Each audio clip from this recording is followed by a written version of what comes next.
after a few months later, they striped uniforms showed up, and we have learned after that after the ghetto was almost leveled, the Germans brought to this area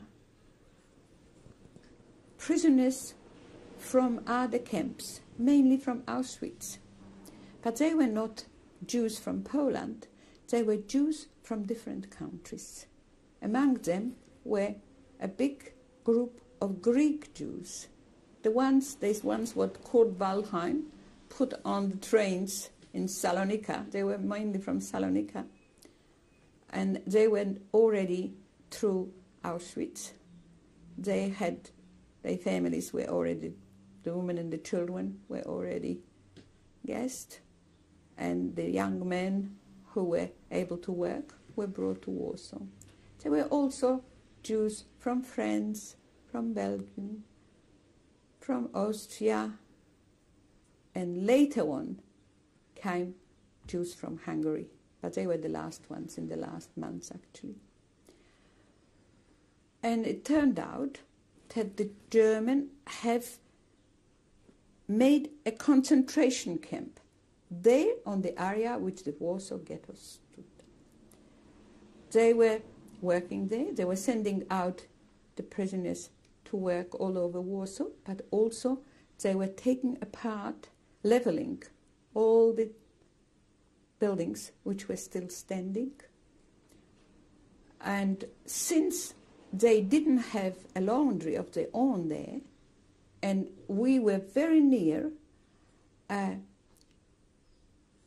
entry, to a very big entry to the ghetto, on the corner of Leszno and Żelazna, they made a deal with this owner, not the real owner, but the German who took over. His name was Winter.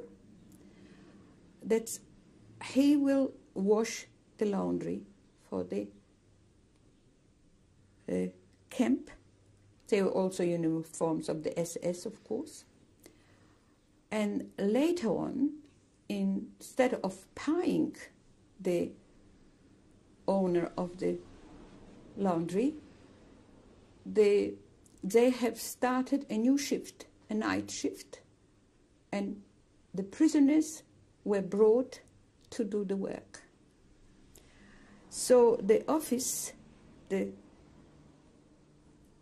head of the laundry, was a lady, needed 2 people to run the night shift. Most of the people who worked there were poor Christian, or all were Christian, but most were just laborers and women young women who would always work in a factory. But somehow there was one who was a high school student too, so she picked her and she picked me. That we will work the night shift, alternative, 1 week she and 1 week one. And we will look after that shift. Since I spoke a bit of French after taking it at school, but I was able to communicate. And most of the Greek speak French, and of course the from France and Belgium. I was able to communicate with them. And I was able to pretend that I'm doing something else, saying something else, that I'm saying something about their job. But we could exchange news or whatever. And anyhow, the SS were not all the time there. They were going out or whatever, so we could speak. The worst way, of course, was the Capo, who was a German criminalist. He was really awful. But the prisoners knew somehow how to buy him. They used to find things in the ghetto, so they somehow knew how to buy his silence, and we were able to talk. So I learned a lot about them and what they were doing. Did you disclose your identity to them? No. But there was one, I have this photo of him here, who was an extremely interesting, very handsome very well educated. He was a lawyer, and he spoke many languages. He just started there to learn Polish. Even the Germans treat him different somehow. And we became very friendly. I was friendly with all of them, but with him especially, we talked a lot. And I spoke to some friends of mine, and we're trying to get him out, arrange an escape for him. I had it all organized. The die was set. Everything was fine. He came over because not in the nighttime. He never came in the nighttime. He was with the commando, which was bringing the washing from and taking it back. And he was wearing civilian clothes underneath, and on top he had his striped. And he had, because they were shaven off, he had a beret to put on, and everything was going fine. But one of the SS somehow was following him all the time. He couldn't get rid of them, to sneak out, because somebody was waiting for him there to take him to this girlfriend of mine, what I mentioned before, that they were saving Jews. And finally they got over the road. There was a yard where very heavy things were drying in the sun. So he got over there, and he thought maybe from there he'll be able to get away somehow. And this SS man was following him all the time. There was a girl, a Polish girl there. She was folding the uniforms or whatever she was doing there. And finally, he was so desperate, because it was just the time for him to get off the latest. He found a piece of timber. He went somehow behind that SS, and he hit him over the head with it. And this idiotic girl, instead of keeping quiet, started to scream. She screamed, and the others on the other side heard him, and they were other SS, and they were just some flyers who came to pick up there from the Air Force. They all ran with their revolvers, and they shot him, but they shot him in the hip. And after they took him away, when they took him away, of course, they found that he was wearing a suit, and that he was intending to run away. They have taken him to the hospital first and treated him, and he was there, and he was getting better, and it took a long time. Nothing was happening, and he started to send me letters in French from there. There were letters being smuggled in and out, and once they asked me for a photo, and because there was a painter there, an artist who, well, I didn't know many of them personally, but a lot of them knew me. They called me blonde. I had then blonde hair, and la blonde, and he made a drawing of this picture, and then they sent the drawing back to me. It was a very nice drawing. I had it in my room, but during the uprising, the Warsaw uprising, of course, everything was lost. So I knew that he's well. He was already walking, and everything was fine. And it was already 44. And I believe that there was a change of commandants, or they send this case somewhere to Germany, to Berlin, to decide what is going to happen to him. Anyhow, one day, it was a Sunday, they got him out from this hospital, and they read him. They assembled the whole camp. They read him the verdict that he was sentenced to death by hanging. There was a scaffolding for hanging, and the whole camp had to watch him being hanged, and they let him hang there for quite a while. It was a Sunday. Later on, I was told about it, and it turned out that on the corner somewhere near Gainsha Street, they have set up a little crematorium. And the crematorium was, of course, manned by the inmates. So they cleaned out the furnace and they burned him. And then they made a little urn and they put some of his ashes in this urn. And they smuggled it over to me that maybe I'll be able to keep it and somehow have it to burial. But this, I couldn't do anything about it. Later on, I have learned by the person who gave me these photos. She worked in the office, and the office was on the first floor. These photos were taken at the first floor, from the first floor window.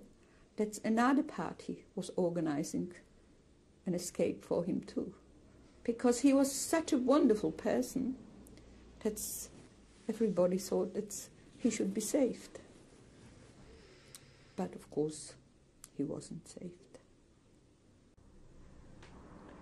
Who is in this photo? These are the prisoners who were brought to the area of the ghetto when the Germans have leveled the ghetto area after the uprising in 1943. They first showed up in the second half of the 1943. They are here. The first one on the left, his name was Fred, and he was from France. I do not remember where the second one was. The third one was Paul, and the fourth one was Albert, and they both were Greeks from Salonika.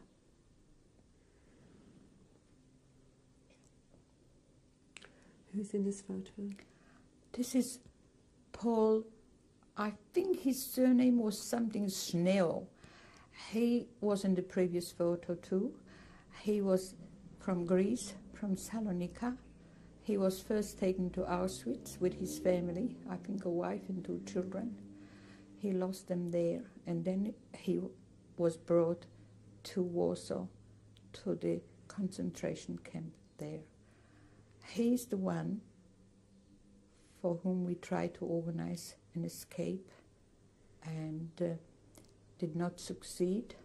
He was shot and later hung in the camp. When was that photo taken? It was taken sometime in summer of 1944, early summer or spring 1944. Did the Greek non-Jewish community help to hide some Yes. Jews? My oldest brother had quite a few Greek friends. And one Greek friend, a businessman, told him, see, about that time, my 2 older brothers were married, and they had boys, young boys. They said, you can take your wife and your child, I'll take you to the farm. I mean, most Greeks, they have farms. And in Greece, you don't sell the farm. It stays in the family for hundreds of years. He says, I'll sell you to my farm, and Germans won't come over there. Even if they come over there, they're not going to find you. And you're going to live over there the rest of the war. You don't have to worry about nothing. That's my oldest brother, the one they hanged.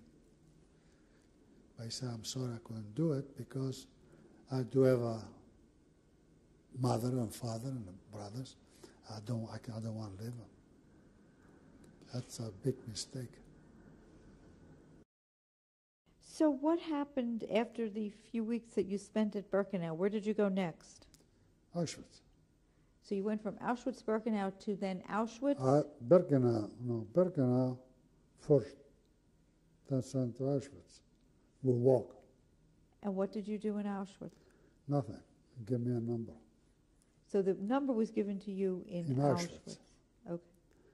And after 3 days, the ship is in Warsaw, Poland. To where? Warsaw, Poland. To what were you supposed to do there? In the ghetto. And who was left in the ghetto at this point? None. There was nobody there? Nobody.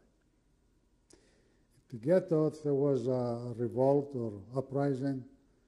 By the time when I was there, was gone, finished. By April, I think, the ghetto was gone, everybody was gone. And we came in September the 1st of something like that. Of 1943. And what were you supposed to do there? Why did they send you there? Clean up bricks. You know, the Warsaw Ghetto was a big, very big one. And they had big buildings. And when the uprising was there, the Germans couldn't do anything. And then finally they decided to take all these buildings and blow them out. Everything was flat. And we came in and we started cleaning bricks, cleaning up the streets. And I did that for 1 year. Who were you with? Other Greeks. Greeks? Greeks. Only Greeks? 350 Greeks sent from Auschwitz to Warsaw, Poland, in the ghetto. And we built barracks inside the ghetto and became a camp, concentration camp, inside the ghetto. Do you know why they chose mainly Greek Jews to do this? Well, I'd mentioned it before because we didn't know languages. We couldn't escape. If you're Polak, you go over there, and that was very easy to escape when we came in. There was not much, just the walls around, but nobody was watching them. Did anyone try to escape?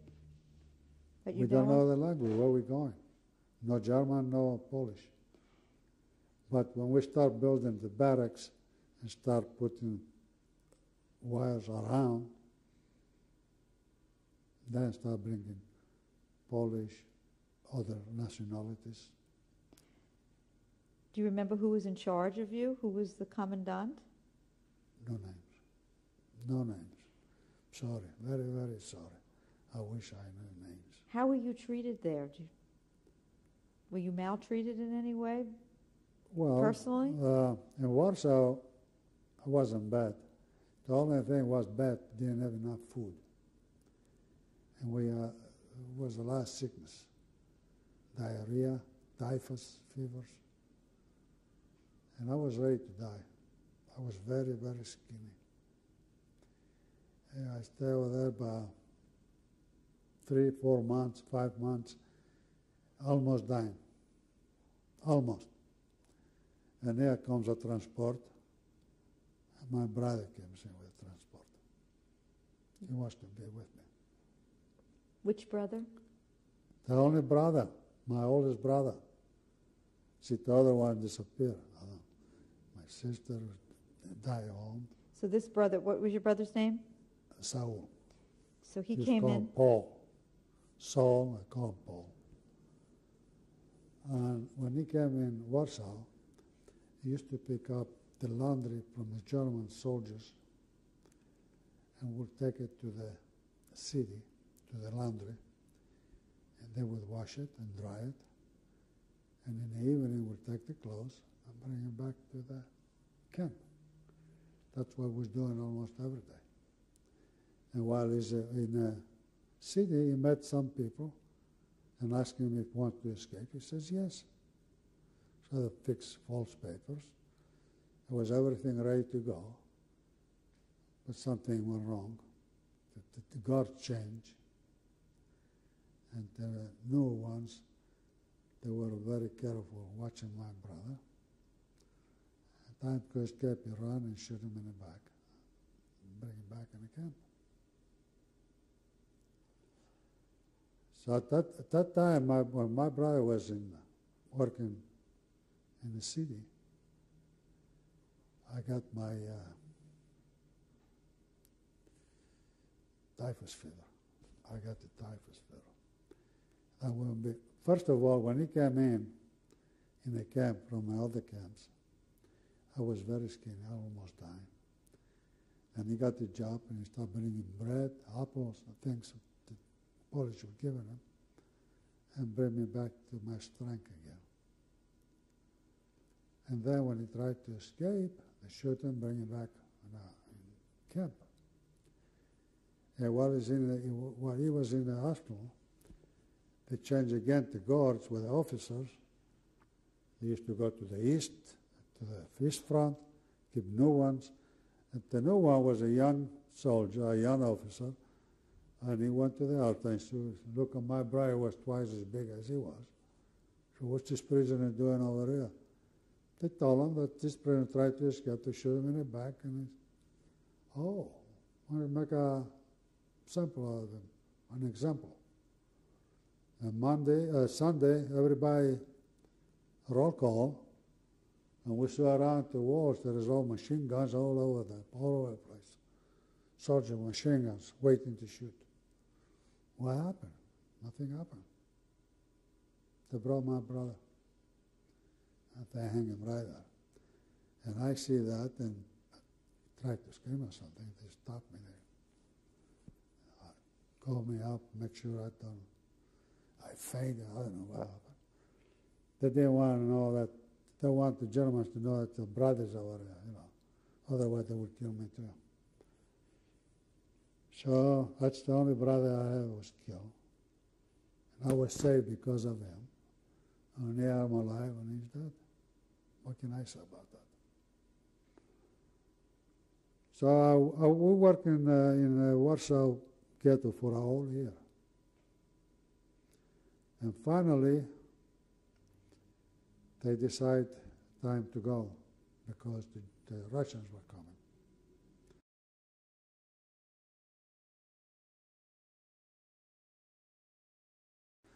But my older brothers, the oldest one, I didn't have much to see of him because he was very young when he left for Israel.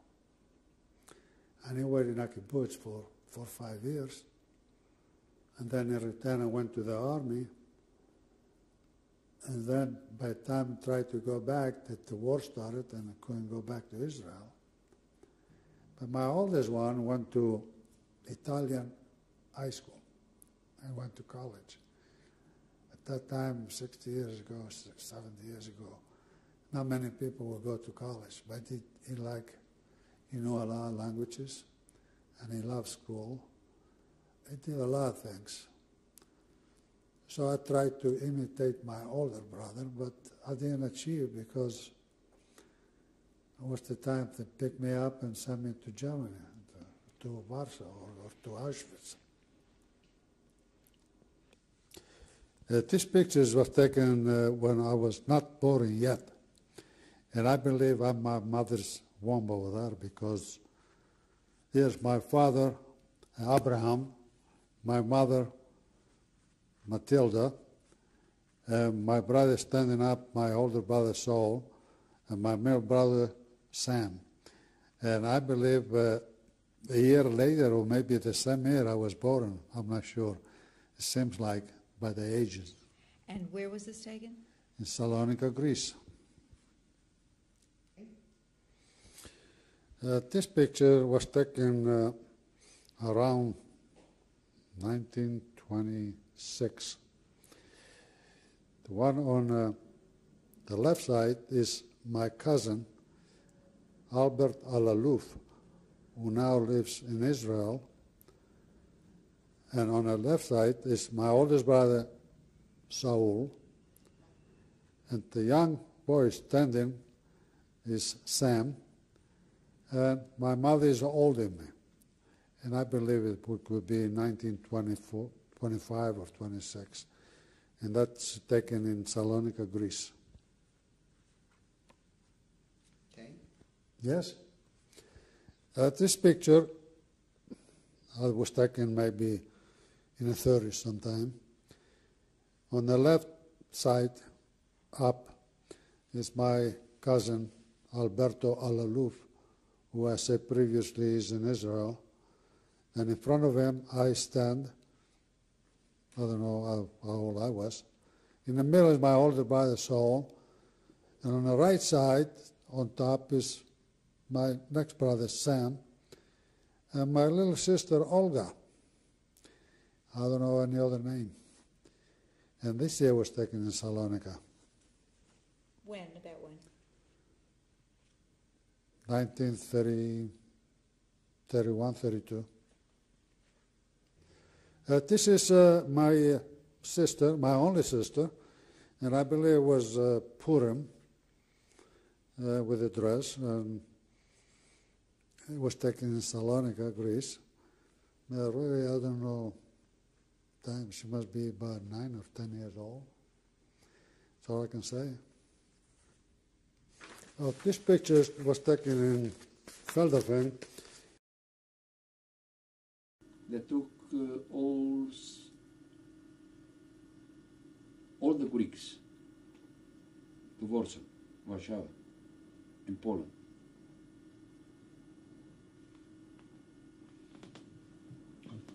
And when you went to, you went by, what kind of train did you go?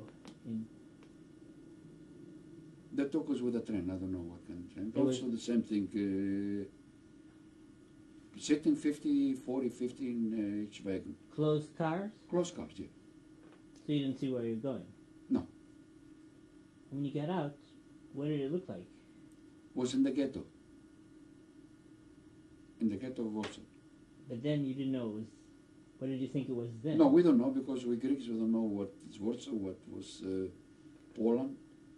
We just saw the borders over there, and we saw was a ghetto, which was a lot of houses, the Jews was living there. And we start to clean the manage in the house and clean the bricks to send to Germany. And what was your specific work there? My specific work, I was lucky, they took me what they call to the Bekleidungskammer. Bekleidungskammer is, we used to wash the clothes from the Häftlingers, from the prisoners. And I was in this commando. I used to go every day, wash the clothes and bring them back. So, when you, in Warsaw, you were in this laundry command, you said, right? Yes. Now there was a famous Jew named Shaul Senor. Do you remember him? Mm-hmm. It was working. We was working together. And what kind of person was he? Before we talk, is this the guy who, the angel? Yeah. Yeah, Saul. Was a very nice guy. Very, very nice guy. Was he really, big, physically strong? Yes, And very strong guy. what was his background? From Salonika? Yeah. I don't know. You met him for the first time there. Yeah, we met there because we used to work together. We used to go out together. It was like, we say over here in New York, my foreman. Uh-huh. If you work in a factory, you have a foreman. Saul was our foreman in this Bekleidungskammer. How many Salonican Jews or other Jews were with you there? In the commando? Yeah. Only myself. You and him? Yeah. And there Both other guys, which was not Salonican. Was another two guys with Bernard. He was German. And another guy, which I don't remember his name. They were Jewish prisoners? Bernard was not a Jewish prisoner. Bernard was a French prisoner. French-German. And did Shaul talk about escaping or talk to you about escaping? Yes. So what were some of the things he said? Well, we used to go in the factory. He got involved with a girl, which they fall in love together, and was thinking one day he's going to escape. And I remember the day he escaped. I was there. So this was an important event.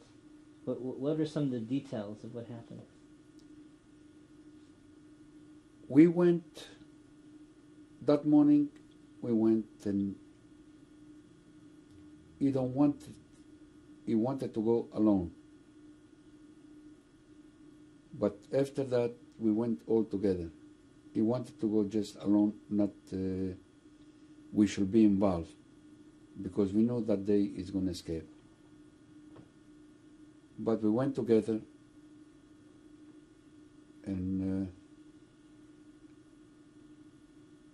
I remember the factory was in one side, and across the street was another place which belonged to the factory. We used to sit down there and waiting for the clothes to be washed and dry and pick them up to bring them back.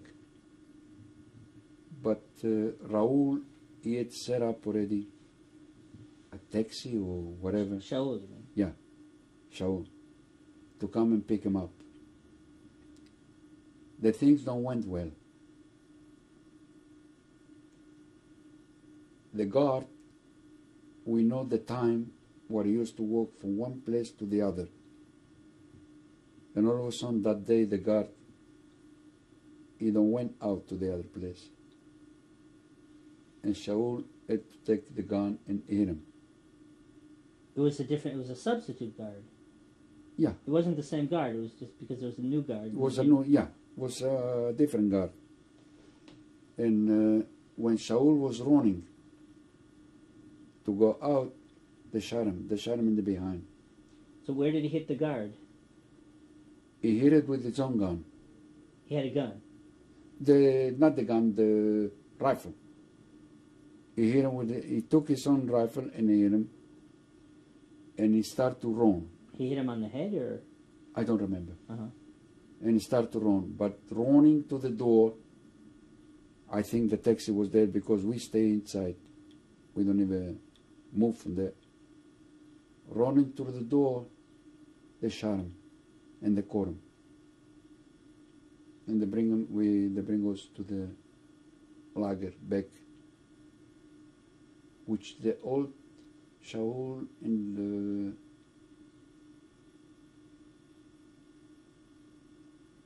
about a couple of months in the hospital till it was good.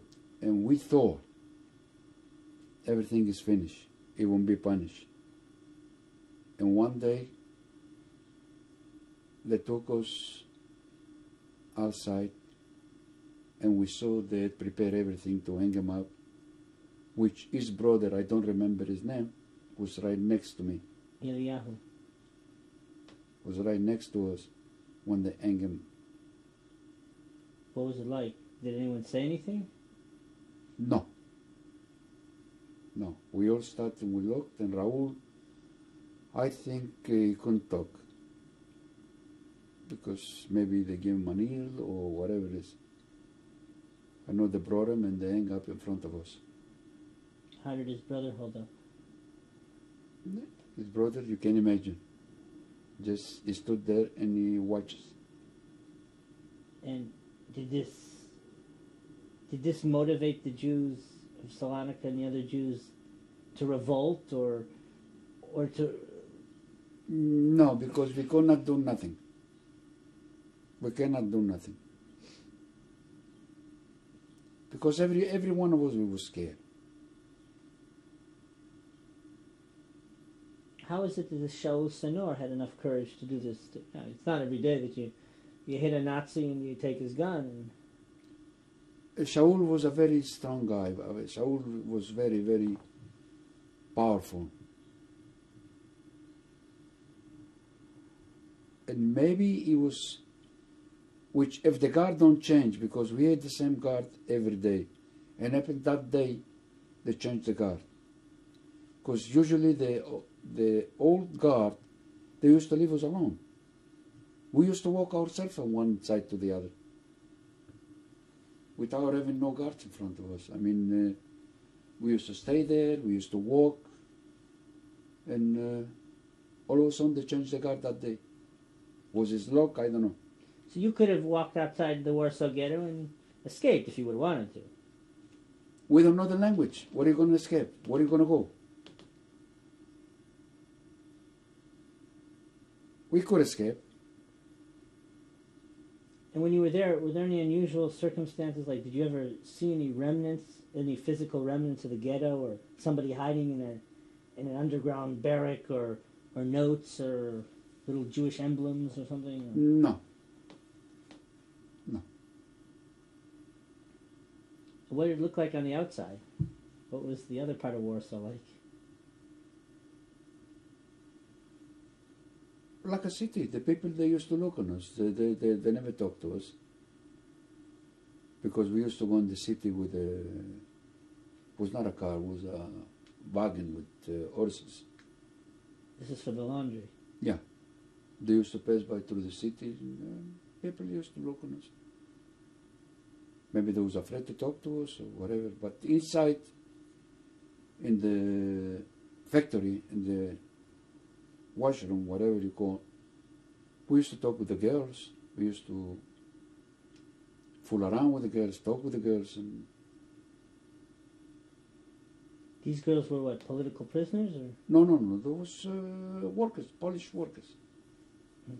They used to work there. And were the actual conditions of this Warsaw camp, what were they like? Was there disease? In the camp? Yeah. No, it was not disease. You don't remember typhus and all sorts of people dying and sickness? No. You didn't get typhus and lice? And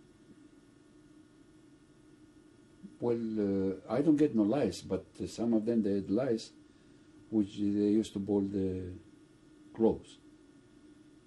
did you see people die of typhus and from this lice? No. And how long were you in Warsaw? In Warsaw, I think it was by 7, 8 months, something like this. I don't remember. And they took you, when they took you out, you went by train or by foot? No, we started to walk from Warsaw.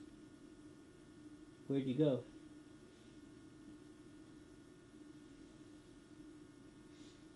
I don't even remember. We used to walk and walk. Did they hit people on the way or kill people who couldn't walk fast enough? Yeah, a couple of people did die, yes. And what kind of physical condition were you in? I used to do my best to walk, to be alive. In Warsaw too, did you sort of try to scrounge for extra food? For food? Yeah. No, we had enough food. We had enough. So, Because we were separate from the others. The backlighters coming, we were separate with the others. oh, so you had it real good there. Yeah, we never slept with the others. We used to sleep alone, like Shaul, was Shaul, myself, Bernard, and another guy. We used to sleep in one barrack alone. And you really had no contact with the other... Yeah, I used to see them. We used to, but we was always alone. And would you eat things like, I don't know, Polish sausages? Or did you No. But- No, we used to have a piece of bread more, or a piece of margarine more, a piece of cheese more, whatever it is, but not big things. And so when you left Warsaw and you were walking, how long were you walking for? Was it weeks? Was weeks, yeah. And where did you end up? This was Warsaw.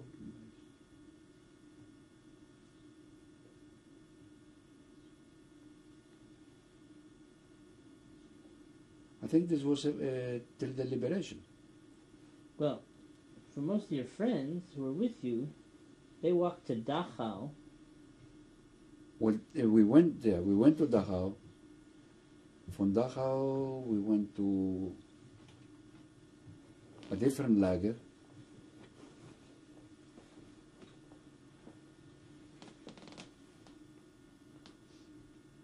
Did you work there? Work? Yeah. No. After Warsaw, did you work again?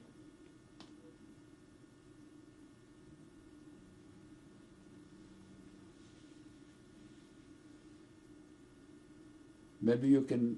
Most of the people talk about they went to Dachau, they really didn't work, and then to Waldlager. They don't have these good memories. It was hard, but it was special.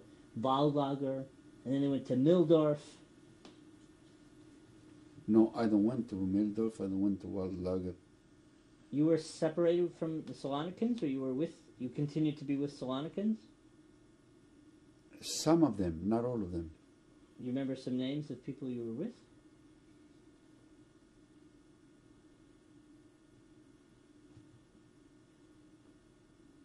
No. Then I heard there are a lot of them that tell a story of they thought that it was the liberation. The Germans were going to tell them they're free, and it was a false alarm. And they called everybody back, and they started shooting. Did that happen to you? No.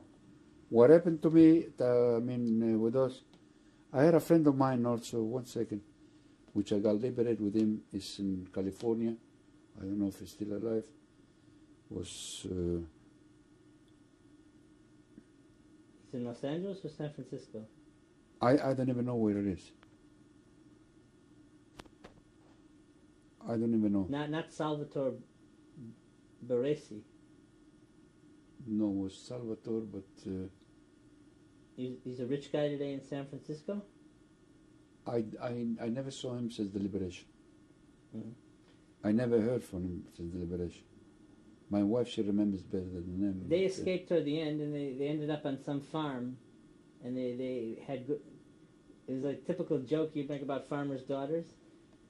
They went to this house, and they fell in love with the farmer's daughters. Him and his uncle. No, when I was liberated, we was not a farm. We was walking and walking, and all of a sudden we came to a place where it was like a hole. It was not a hole. It was like deep. It was like a forest. We slept there that night. And in the morning when we wake up, we looked all around. Was no Germans, was nobody. And we was afraid to come out because we don't know what it was, if they're going to kill us or whatever. But slowly we started to get up and walk. Nobody was there. In September, they call us 500 Greek Jews. 500 Greek Jews, they took us, and 3 Hungarian doctors. They put us on a train, and they brought us to Warsaw, Poland. How long did it take? Warsaw from about a day, 2 days, something like that. Was that another one of those freight car trains? Yeah, the same thing. Then I'm going to use luxury car, wagon Lee. Then I'm going to use wagon Lee. So we arrived in Warsaw. Everything was destroyed there because it was only a couple of months after the uprising of Warsaw. The uprising was in April, and we went there in August. September was it? I believe it was August. So... what year is this? 43. The 3 Hungarian doctors and 500 Greeks. Why they took Greeks? The Greeks don't speak Polish. They won't be able to escape. Because if you speak Polish, you're going to escape. You're going to be in Poland. So we built up 9 barracks to sleep. And where were they? On, I don't know if, let me see, they were built on Gensche Strasse. Gensche. Can you spell it? Or Gensche Strasse. Gensche, well, maybe Bella knows. G-A-N-S-E.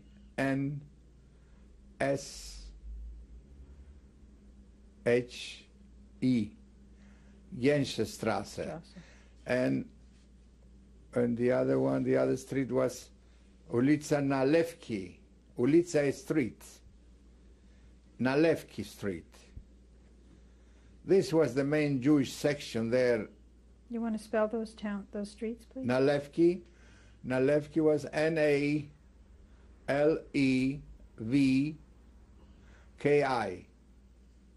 Strasse.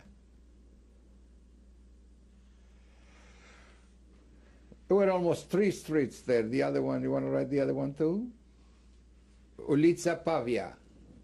It still was there. It was not destroyed. It was a prison. Pavia in Polish is prison. A prison street, they call. Ulica Pavia. Pavia Strasse. So we built the 9 barracks there. They had a Lagerältester. Lagerältester means the hope, the high of the everybody. How you call the chief of the camp. We met him over there in the camp after we built up the 9 barracks. He was a German also. He was so crazy, that guy. He started giving us a hard time. Finally, God help us. A week later, we came in. He hung himself, committed suicide. And we got rid of one guy. We got rid of a real tough guy. What was his name? I wouldn't ask. We don't remember names. So I was in Block 5. We were, the Block Ältester in Block 5 was a Greek Jew also. Leon was his name, first name, Leon Leon. He was very bad to the Jews also. He was Jewish himself from Greece, from Salonika. They made him chief there in the barrack, you know, but he gave a hard time to the Greeks. This guy, you know, after the war, they were looking for him. They couldn't find, where was he? He was in the Israeli army. He was a major general, that guy. And nobody knew about. What was his name? Leon? Leon. Leon. So he died in Israel. After that, you know, it was an incident there, a very small incident. It was a fellow also from Greece that used to go outside from the camp. And he used to do the laundry for the Germans and everything, you know. And he caught a girlfriend in town. Girlfriend, Polish girlfriend. So what happened, a couple of weeks later, you know, they caught him with the girl, the Germans, they caught him. And they brought him in trial, and they came the order from Berlin to be hung. His brother was next to me when they hung his brother. He was here. I cannot remember his last name was Senor. Saul Senor was the guy who would be hung. Was Saul Senor. Beautiful man. And everybody, they were on appeal, all surrounding, you know, him. And that German read the order from Berlin, and he's the one who pushed the bench, you know, and the guy hanging there. And this was because he had a girlfriend? Yeah, because he had a girlfriend, yes. Not supposed to, the Jewish. So the work in Warsaw was not much, was cleaning bricks. You know, all the houses that the German destroyed from the uprising, there was cleaning bricks. And when it's completed, you know, a whole wagon, the Germans, they used to sell to the civilian outside. They used to come in, loaded up the bricks. They used to pay the Germans, and take it outside the camp. That's what the job were doing. And another group was, they were going every day on the station to load it up cars, freight cars, supplies for the army, for the Russian front. What was your work? My work was also cleaning bricks. But across the street from us, it was a place that every day they used to bring people and they used to shoot them. What happened, we find out later. They used to kill 1 soldier, 2 soldiers in the city. What the Germans did, they surround the streetcar from the city, the whole thing in a truck, and they used to bring by us. And the backyard, it was to be a big place over there. They put them on the line, and clean them up. You saw this? And yeah, we had a hall. See, the kitchen, our kitchen from the camp, it was in the back of that place. And you know, we very curious all the time, you know, we make holes in the wall. And we saw them. We saw them. Not only we saw them, they used to call us to pick up the bodies and burn the bodies. Were these Jews? They were not Jews, no. All the ones they bring, they were not Jewish, no. The only Jewish we find, it was about 8 months later, 8 months after we arrived in Warsaw, because they came more transports there. They came more transport, and this time they went Polish Jews also, they're all kind. And one day we were cleaning the bricks, you know, and we saw on the main road over there, because it was on the road we were cleaning, we saw a woman with a baby, with a kid, walking, and the 2 Germans behind them. They still were hiding in the bunkers from the Warsaw uprising. Right. They found them in a bunker. They were hiding. And they killed both of them. They killed the mother and the daughter. You saw that? No, I didn't see it, but that's what the... they don't fool around, those people. Those Germans, they don't fool around. Listen, if they took babies, newborn babies, slicing in 2 by the legs, you know, what do you expect? They're going to be such a hearts. I don't know. I don't know where they find those hearts, those people. I don't know. So that was in Warsaw. So what happened is this. In 1944, in August, we heard one night, we heard artillery shells exploding. Artillery shells exploding. What's going on? Finally, one came out and says, you know, the Russians are about 40 miles from here, from Warsaw. The Russians, they're so good. So the following week, you know, also the noise continued. They were also 30 miles. The Germans didn't wait any longer. They put us all on appeal one night on the line, and one officer was a big guy over there. He went to every one of us, and he took the strongest one of the line. Count 400 strong boys. They took him, they put him separate in another line. Those 400 people, we never saw one of them. So what was the reason? The reason was, if he come with us, all those strong men, there might be a revolt on their way, because we walked to Dachau. From Warsaw, they took us, all of us, and we walked to Dachau. What happened to these 400? We never saw them after that night. They took them away, and we never saw them again. I had a couple of friends there, a couple of brothers that were there, that we were all the time there in Birkenau also. I never saw them again. They exterminated all of them. So we walk from Warsaw to Dachau. We walked for 4 days, and they start raining like hell. We didn't have nothing to eat. Whoever cannot walk, they used to shoot him in the back. Right there. They didn't bother. Did you see that? Yeah, sure. I lost a friend also I used to associate in Greece. His name was Jaco Abouaf. His name was it. He wanted to escape. We stopped one time on the road, and it was some sewage pipes, you know those big pipes? And he said that's the best place to hide, you know.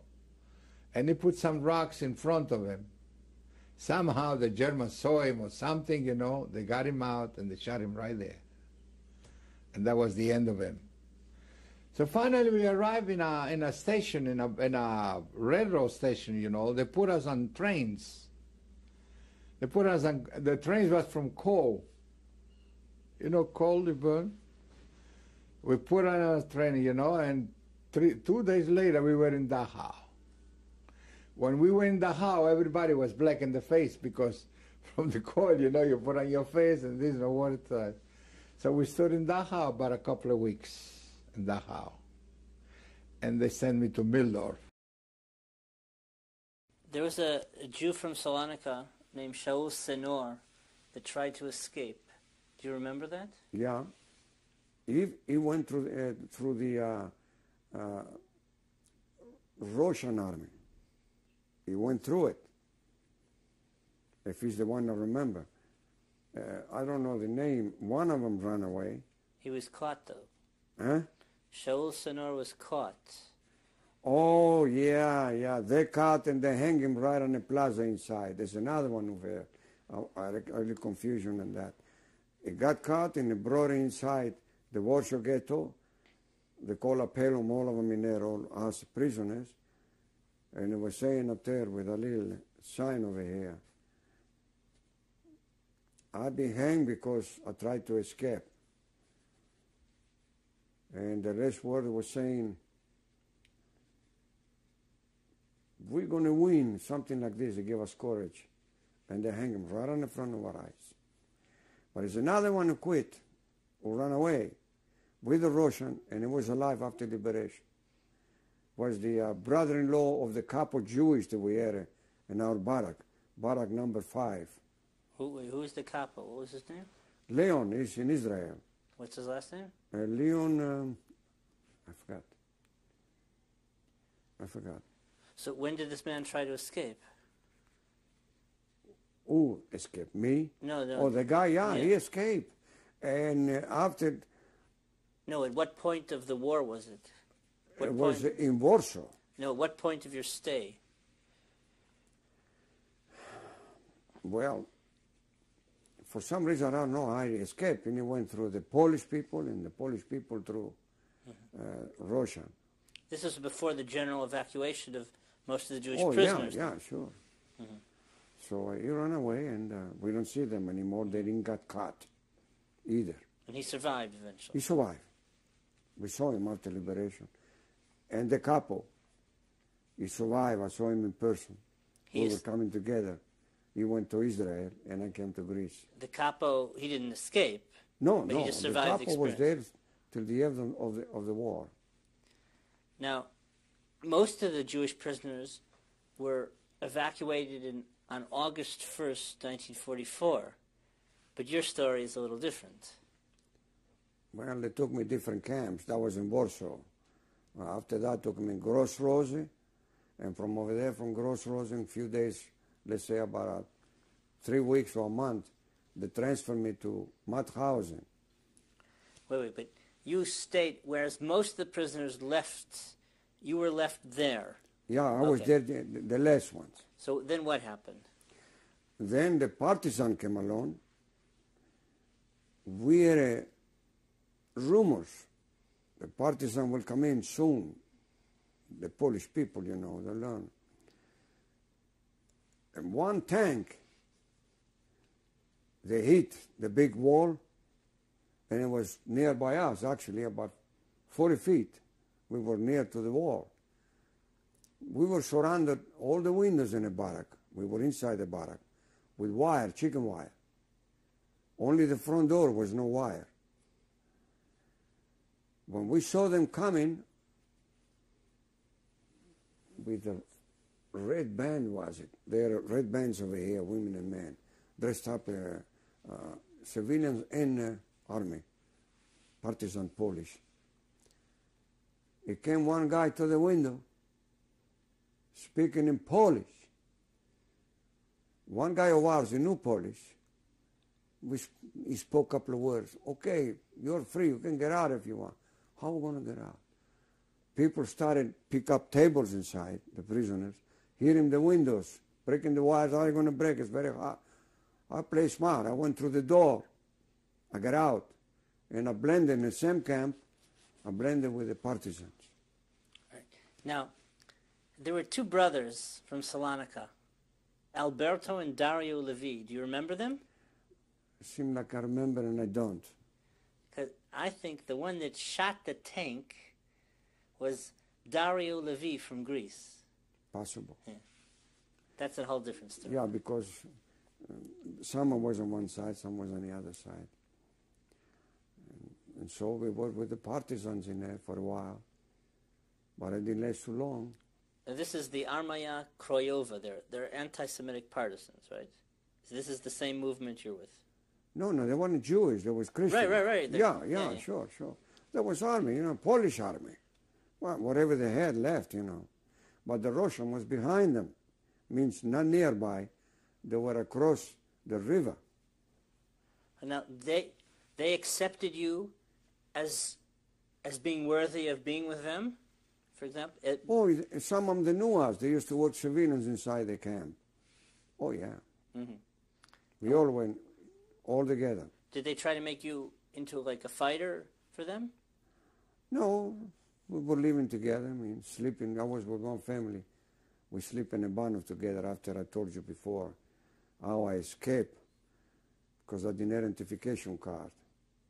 I escaped the last exit toward the Banov in Warsaw. And I had to pretend that I was working on the bricks in there and on the rocks, speaking in German a couple of words that I knew, like Schnell and this, Arbeit. Me and a couple of three other ones, I guess, we ran over the wall. And then little by little, we blended with the people again. March 21st, 1995. The interviewer is Yitzchak Kerem. So, when you were in Warsaw, after you were temporarily liberated, what was it like living with this Polish family?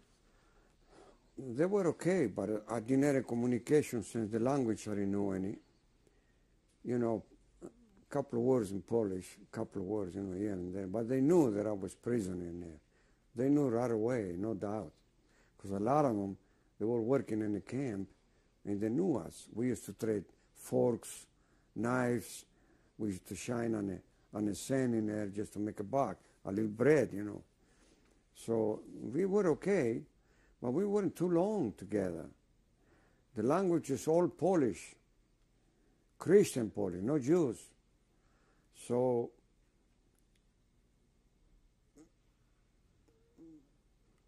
during the war in Warsaw, before they took us to the Banov, there were bombardments, a lot of bombardments from the Germans. They promised us 6 hours to be surrounded, but they didn't even wait 1 hour. They sent the airplanes and they started bombard. They're killing a lot of people, thousands of any kind. Buildings destroyed. Then I had to run. I had no choice. I had to run myself on the sides, on the skirt, to go over on the skirt of the city to a hospital. I was helping the wounded there, pick up wounded people, civilians, all civilians, of course, kids, women, men, old-timers. Me and another guy, we used to lift her up, and take him to the hospital. In the meantime, the bomb was coming. Survival, we survived. So after a while, they drop with a parachute. They drop small tanks, the Germans, right everywhere. And the Polish curiosity, you know, they went on top of the tank, they opened the top, the hood. There was a big explosion. They went not only to pieces themselves, the guys in Sorande. There was no army there, it was just civilians. That I was inside the hospital, and the walls cracked, all of them cracked to pieces. Lucky we didn't got killed in there. Big explosion. And they did drop few of them here and there. But the Germans, it wasn't there in the same spot area yet. They fell inside Warsaw. They went with the tanks and cannons and this and that fighting. Finally, everybody surrounded, and we surrounded too. And then is when we went all together, the people, just like a Jewish they used to do to the Jewish people at the beginning. We all go to the Bahnhof, and up there I tried to escape, you know. Like I said, I had a notification. Those who had a notification, they got killed instantly. And those who were identification, they had it. And also they had it dressed up nice in Borsalinos, etc.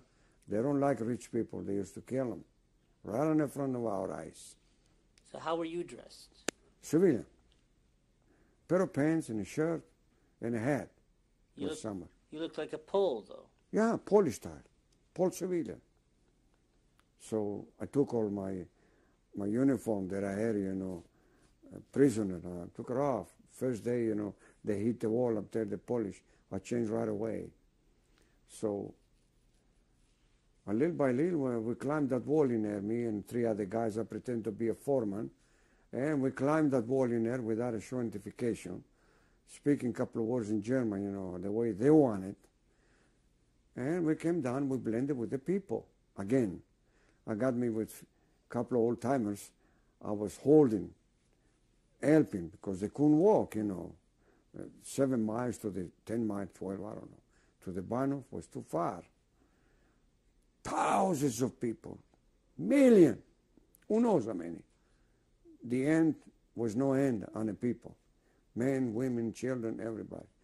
We arrived at the Bahnhof, and I stayed with one family that I knew him, you know, when he was coming to the camp, working for the Germans, and we used to trade a couple of things, whatever we could find. And I stayed with him. He had a wife and a daughter, a cousin, all mishpucha they had there. We slept one night.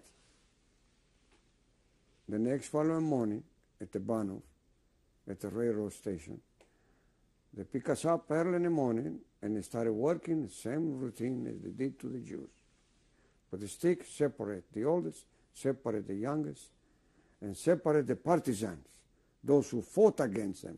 There were a lot of officers and a lot of soldiers that I know, together. Anyway, they took us on a train, and they sent us to Gross Rosen. Over there we were about 3 weeks, 1 month. And from over there they took us, they split us up. The partisans, soldiers, they killed him instantly. They put it to a train and they put it dynamite on it. They blew even the train up. Other ones with gas in the trains. Όταν έγινε η επιλογή για να πάτε στο γκέτο της Βαρσοβίας, ναι. Πόσα άτομα από το δικό σας μπλοκ φύγανε? Αρκετά φύγανε, δεν ξέρω πόσα βέβαια, όπως και εγώ έφυγα. Μας βάλανε σε ένα τρένο και ένα βαγόν και μας πήγανε εκεί στη Βαρσοβία. Στη Βαρσοβία τότε φαίνεται είχε γίνει κάτι ανομαλίες εκεί πέρα. Και το πρώτο βράδυ που πήγαμε, από το πρώτο βράδυ, μας πήγανε σε ένα μέρος για να μαζέψουμε ρούχα και το ένα το άλλο σε ένα μέρος. Και θυμάμαι που πήγαμε εκεί πέρα και μαζεύαμε πράγματα. Ορισμένοι μάλιστα ήταν τυχεροί. Μπήκαν στα σπίτια και βρήκαν και χρήματα εκεί πέρα. Σλότι. Καταλαβαίνεις, τα πήρανε και με εκείνα τα χρήματα ύστερα, τα κρατήσανε. Μπορούσαν ύστερα να δώσουν, δίνανε χρήματα σε ορισμένους ανθρώπους, πάλι Πολωνοί, που ερχόταν στο στρατόπεδο μέσα. Καταλαβαίνεις, Γνωριστήκαμε το ένα, κάθε μέρα έρχονταν και λοιπά, σαν κάπως το ένα το άλλο, του δίνανε χρήματα να φέρουν απ' έξω. Κάνα ψωμί, κάνα φαΐ. Ψωμί μάλλον. Απ' έξω με τα χρήματα που είχαν. Αυτοί που βρήκαν χρήματα μέσα στη Βαρσοβία, λιγάκι έπαιρναν λίγο ψωμί παραπάνω με αυτόν τον τρόπο. Έδαιναν χρήματα σε αυτούς που ήταν μαζί μας στους κάπους, που έβγαιναν έξω αυτοί και έφερναν ψωμί. Όταν λέτε έβγαιναν έξω, είμαστε μέσα στο γκέτο της Βαρσοβίας. Ναι. Πόσο μεγάλη ήταν αυτή η έκταση? Ποιο? Το γκέτο της Βαρσοβίας πόσο μεγάλο ήταν? Η έκταση που πήγαμε εμείς μέσα, ναι, ήταν μια έκταση όχι πολύ μεγάλη βέβαια. Ίσα ίσα οι άνθρωποι οι οποίοι μας φέρανε από την Μπιρκινάου, ίσα ίσα χωρούσαμε και πέρα μέσα. Ήταν σε στρατόπεδο? Σε στρατόπεδο ήταν και αυτό. Μένατε μέσα στο... Δηλαδή υπήρχαν σπίτια? Σπίτια, δεν κοιμάμαστε μέσα στα σπίτια. Κάνανε τώρα βέβαια αυτοί, δεν θυμάμαι βέβαια, αν κάναμε εμείς από εμάς, υπήρχαν και οι υδραυλικοί και οι ηλεκτρολόγοι κλπ. Εάν καταφέρανε αυτοί και κάνανε μέρη τα οποία όχι μέσα στα σπίτια δεν πηγαίναμε, σε αυτά τα μέρη για να κοιμηθούμε κλπ. Και σηκωνόμαστε το πρωί πάλι, μας μετρούσανε όπως συνήθως δηλαδή και πήγαινε κάθε ένας στη δουλειά. Άλλος ήταν ηλεκτρολόγος, τον έπαιρνε για ηλεκτρολόγο. Άλλος υδραυλικός, τον παίρνε για άλλες δουλειές. Πολωνούς συναντήσατε στη Βαρσοβία? Πολωνούς, Εβραίους. Είτε Εβραίους είτε... Πολωνούς συναντήσαμε πώς. Πώς σας φέρονταν, πώς δηλαδή, σας έβλεπαν? Οι Πολωνοί που ερχόνταν μαζί μας στη δουλειά ήταν που τους βάλανε οι Γερμανοί να μας πάνε να μας φέρουν κλπ. Εντάξει, αυτοί δεν μας έκαναν ζημιά. Δεν μας έκαναν τίποτα, δεν μας χτυπούσαν, δεν μας έκαναν. Υπήρχαν Γερμανοί στρατιώτες όταν ήσασταν στο γκέτο της Βαρσοβίας? Βεβαίως υπήρχαν. Υπήρχαν και μάλιστα υπήρχαν και χτυπούσαν άσχημα. Έτυχε κάποια φορά να χτυπήσουν και εσάς? Ναι. Τι συνέβη εκείνη τη μέρα? Και καλά, αυτά βέβαια είναι δυνατόν τώρα. Πήγα και εγώ σε ένα δωμάτιο να δω και εγώ να βρω μήπως μπορώ να βρω κάτι κλπ. Εκείνη τη στιγμή που έψαχνα το ένα τ' άλλο, ήρθε ένας Γερμανός. Με είδε εμένα που έβλεπα το ένα τ' άλλο, κατάλαβε, με χτύπησε για να φύγω. Μέχρι που έφυγα εγώ με χτύπησε πολύ. Με τι σας χτύπησε? Και με ρόπαλο που είχαν κάτι αυτά, και με τα χέρια και με τα ξύλα που είχαν, κάτι ρόπαλα που είχαν κλπ. Μα εκείνη την ώρα που βλέπεις ένα τέτοιο πράγμα και σε χτυπάει ο άλλος, δεν μπορεί να δεις ακριβώς τι έχει στα χέρια και τι δεν έχει. Δεν μπορεί να δεις. Εκείνο που ξέρω είναι ότι με χτύπησαν άσχημα για να φύγω από εκεί πέρα και έπαθα για να πάρω να βρω κάτι. Δεν βρήκα τίποτα στο τέλος. Όταν μπήκατε εσείς στο γκέτο της Βαρσοβίας, ήταν ήδη κατεστραμμένο? Ήταν κατεστραμμένο βέβαια. Ήταν σπίτια καμένα, ανατιναγμένα, είχε πτώματα, πώς ήτανε? Μπήκατε σε υπόγεια, πώς ήταν, μπορείτε να μας περιγράψετε? Η υπόγεια δεν ήταν. Ήταν ένας μεγάλος χώρος ήταν, το οποίο ο καθένας ας πούμε, πήγαινε να ψάξει μες στα σπίτια, να διαλέξουν τι δουλειές μας λέγανε. Ποια ήταν η εργασία σας? Να σηκώνουμε τα πράγματα, να τα βάλουμε στη θέση. Είχαν πράγματα πεταμένα εδώ εκεί σκορπισμένα.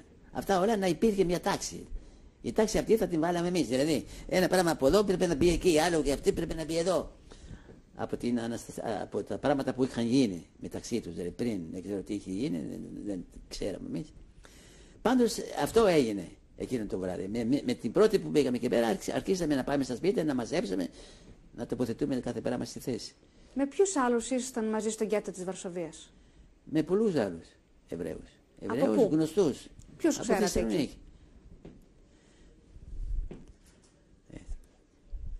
Πού ήξερα τώρα.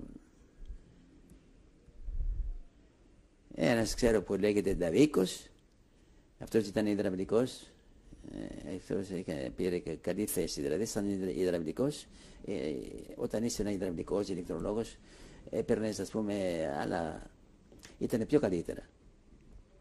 Όταν δεν ήξερες κάποια δουλειά, σε βάλανε να κάνεις δουλειές του έξω δουλειές. Όταν όμως ήσουν τεχνίτης, σε βάλανε σε μια δουλειά που η τέχνη τους βοηθούσαν πολύ αυτούς, έκαναν τις δουλειές τους με τους τεχνίτες. Ο αδελφός σας ήταν μαζί στο γκέτο της Βαρσοβίας?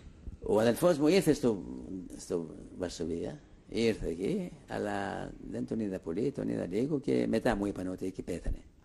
Άλλοι που ήξεραν ότι ήμασταν αδέλφια, μου είπαν ότι πέθανε. Εκεί, στη Βαρσοβία. Από τι πέθανε?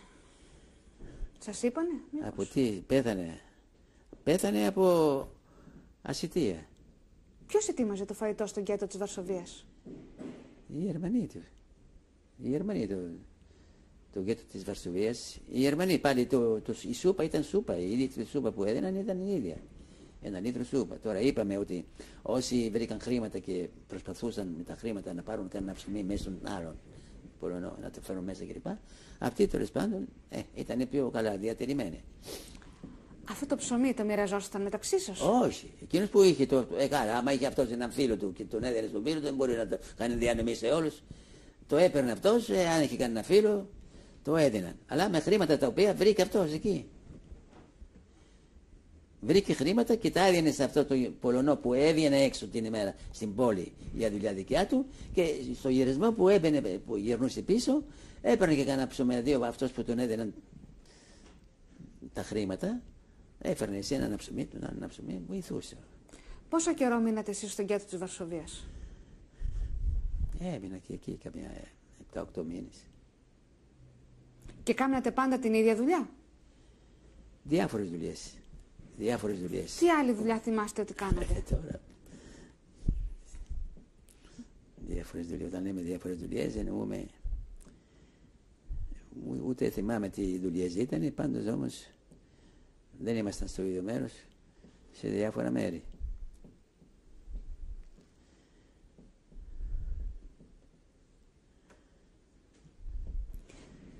Καμιά φορά, εγώ θυμάμαι μια μέρα, με πήγαν σε ένα μέρος, ήταν και πολύ χειμώνας, πολύ κρύο, να σηκώσουμε τα τούβλα από ένα μέρος, να τα φέρουμε στο άλλο μέρος, να τα διαλέξουμε κλπ. Τα τούβλα ήταν γεμάτο πάγο, κολλημένα, δεν ξεκολλούσαν κιόλας. Κατάλαβες, πολύ κρύο κλπ. Θέλω να σου πω ότι διάφορες δουλειές που αυτή τη στιγμή δεν μπορώ να τα θυμηθώ. Αυτό που θυμήθηκα τώρα το είπα. Άλλες δουλειές επίσης είχε μέσα στο στρατόπεδο. Η ουσία είναι ότι δεν ήταν μέσα σε βιομηχανία. Μόνο μια φορά, 15 μέρες μαζί με άλλα άτομα, με άλλα 10-12 άτομα, έτυχε μια φορά, 15 μέρες μας πήγαν σε ένα εργοστάσιο να βάλουμε κάρβουνα, να ρίξουμε κάρβουνα εκεί που χρειαζόταν για να πάρει φωτιά τη μηχανή. Αυτές τις 15 μέρες, εκεί μέσα στην εργοστάσιο, εκεί μας έδιναν φαγιά από το εργοστάσιο μέσα. Εκεί ήταν πιο καλύτερη η ζωή, δηλαδή. 15 μέρες. Ύστερα από 15 μέρες σταμάτησε από το πράγμα, πάλι τα ίδια. Το εργοστάσιο ποιοι το διεύθυναν? Πού θα ξέρω εγώ, εκεί μας πέραν το πρωί και δεν ξέραμε ούτε τα γερμανικά ξέραμε ούτε τίποτα, ούτε ξέραμε. Εκεί το μέρος που μας έβαλαν, εκεί κάναμε τη δουλειά μας με τα φιάρα, να ρίξουμε τα κάρβουνα εδώ εκεί, και μετά το βράδυ πάλι ερχόταν το καμιόνι, μας έπαιρνε, πήγαινε πίσω. Η ζωή στο γκέτο της Βαρσοβίας ήταν πιο δύσκολη από ό,τι τη ζωή στον Μπιργκενάου? Φοβόσασταν περισσότερο? Η Βαρσοβία ήταν λίγο πιο καλύτερα από την Μπιργκενάου. Δηλαδή βέβαια δεν πάει να ήταν στρατόπεδο, αλλά το Μπιργκενάου ήταν άλλο πράγμα. Ο Μπιργκενάου, για να σωθείς από το Μπιργκενάου ήταν δύσκολο. Αφού μπροστά μου μια μέρα έναν άνθρωπο σκοτώσανε από ξύλο, μπροστά μου, μέσα στα μάτια μου. Δουλεύαμε με τα φιάρια και αυτός ήρθε κάποιος, δεν τον άρεσε πως έβαλε το φιάρι και για να γελάσει, για να κάνουν, πήραν έναν να του δώσουν ξύλο, μέχρι που το σκοτώσανε. Αυτό το είδα εγώ με τα μάτια μου, δεν μπορώ να πω ότι το άκουσα μόνο. Θέλω να πω ότι η ζωή στη Βαρσοβία για τους κρατουμένους λιγάκι φαινόταν λίγάκι πιο, αναλόγως στις δουλειές που υπήρχε εκεί πέρα, πιο καλύτερα ήταν από το Μπιργκενάου. Σελεξιόν γινόντουσαν στη Βαρσοβία? Στη Βαρσοβία δεν έγινε σελεξιόν, όχι. Στη Βαρσοβία όταν χρειάστηκε μετά από δεν ξέρω πόσες μήνες, δεν θυμάμαι, χρειάστηκε να μας πάνε σε ένα άλλο στρατόπεδο μέσα στη Γερμανία, το οποίο λεγόταν, από ό,τι άκουσα, Waldlager. Εκεί μας πήγανε με τα πόδια. Είχε δηλαδή, αρκετό δρόμο βέβαια με τα πόδια. Είσαστε ακόμα στον γκέτο της Βαρσοβίας. Ναι. Και τι έγινε μια μέρα? Κάποτε ήθελε να φύγουμε από εκεί πέρα να μας πάνε κάπου αλλού. Πώς σας πήγανε? Μας πήγαν με τα πόδια. Αρκετός κόσμος με τα πόδια. Όσοι μπόρεσαν περπατούσαν, μας πήγαν με τα πόδια. Στο δρόμο συναντήσατε πόλεις, χωριά? Όχι, δεν συναντήσαμε. Δεν ξέρω, από το μέρος που μας πήγανε, δεν ξέρω αν είχε πόλεις και ιστορία. Δεν κοιτούσαμε ούτε αριστερά ούτε δεξιά. Κοιτούσαμε πώς θα πάμε εκεί που πρέπει να πάμε. Διότι άλλοι στον δρόμο έμειναν στον δρόμο, δεν μπορούσαν να περπατήσουν άλλο.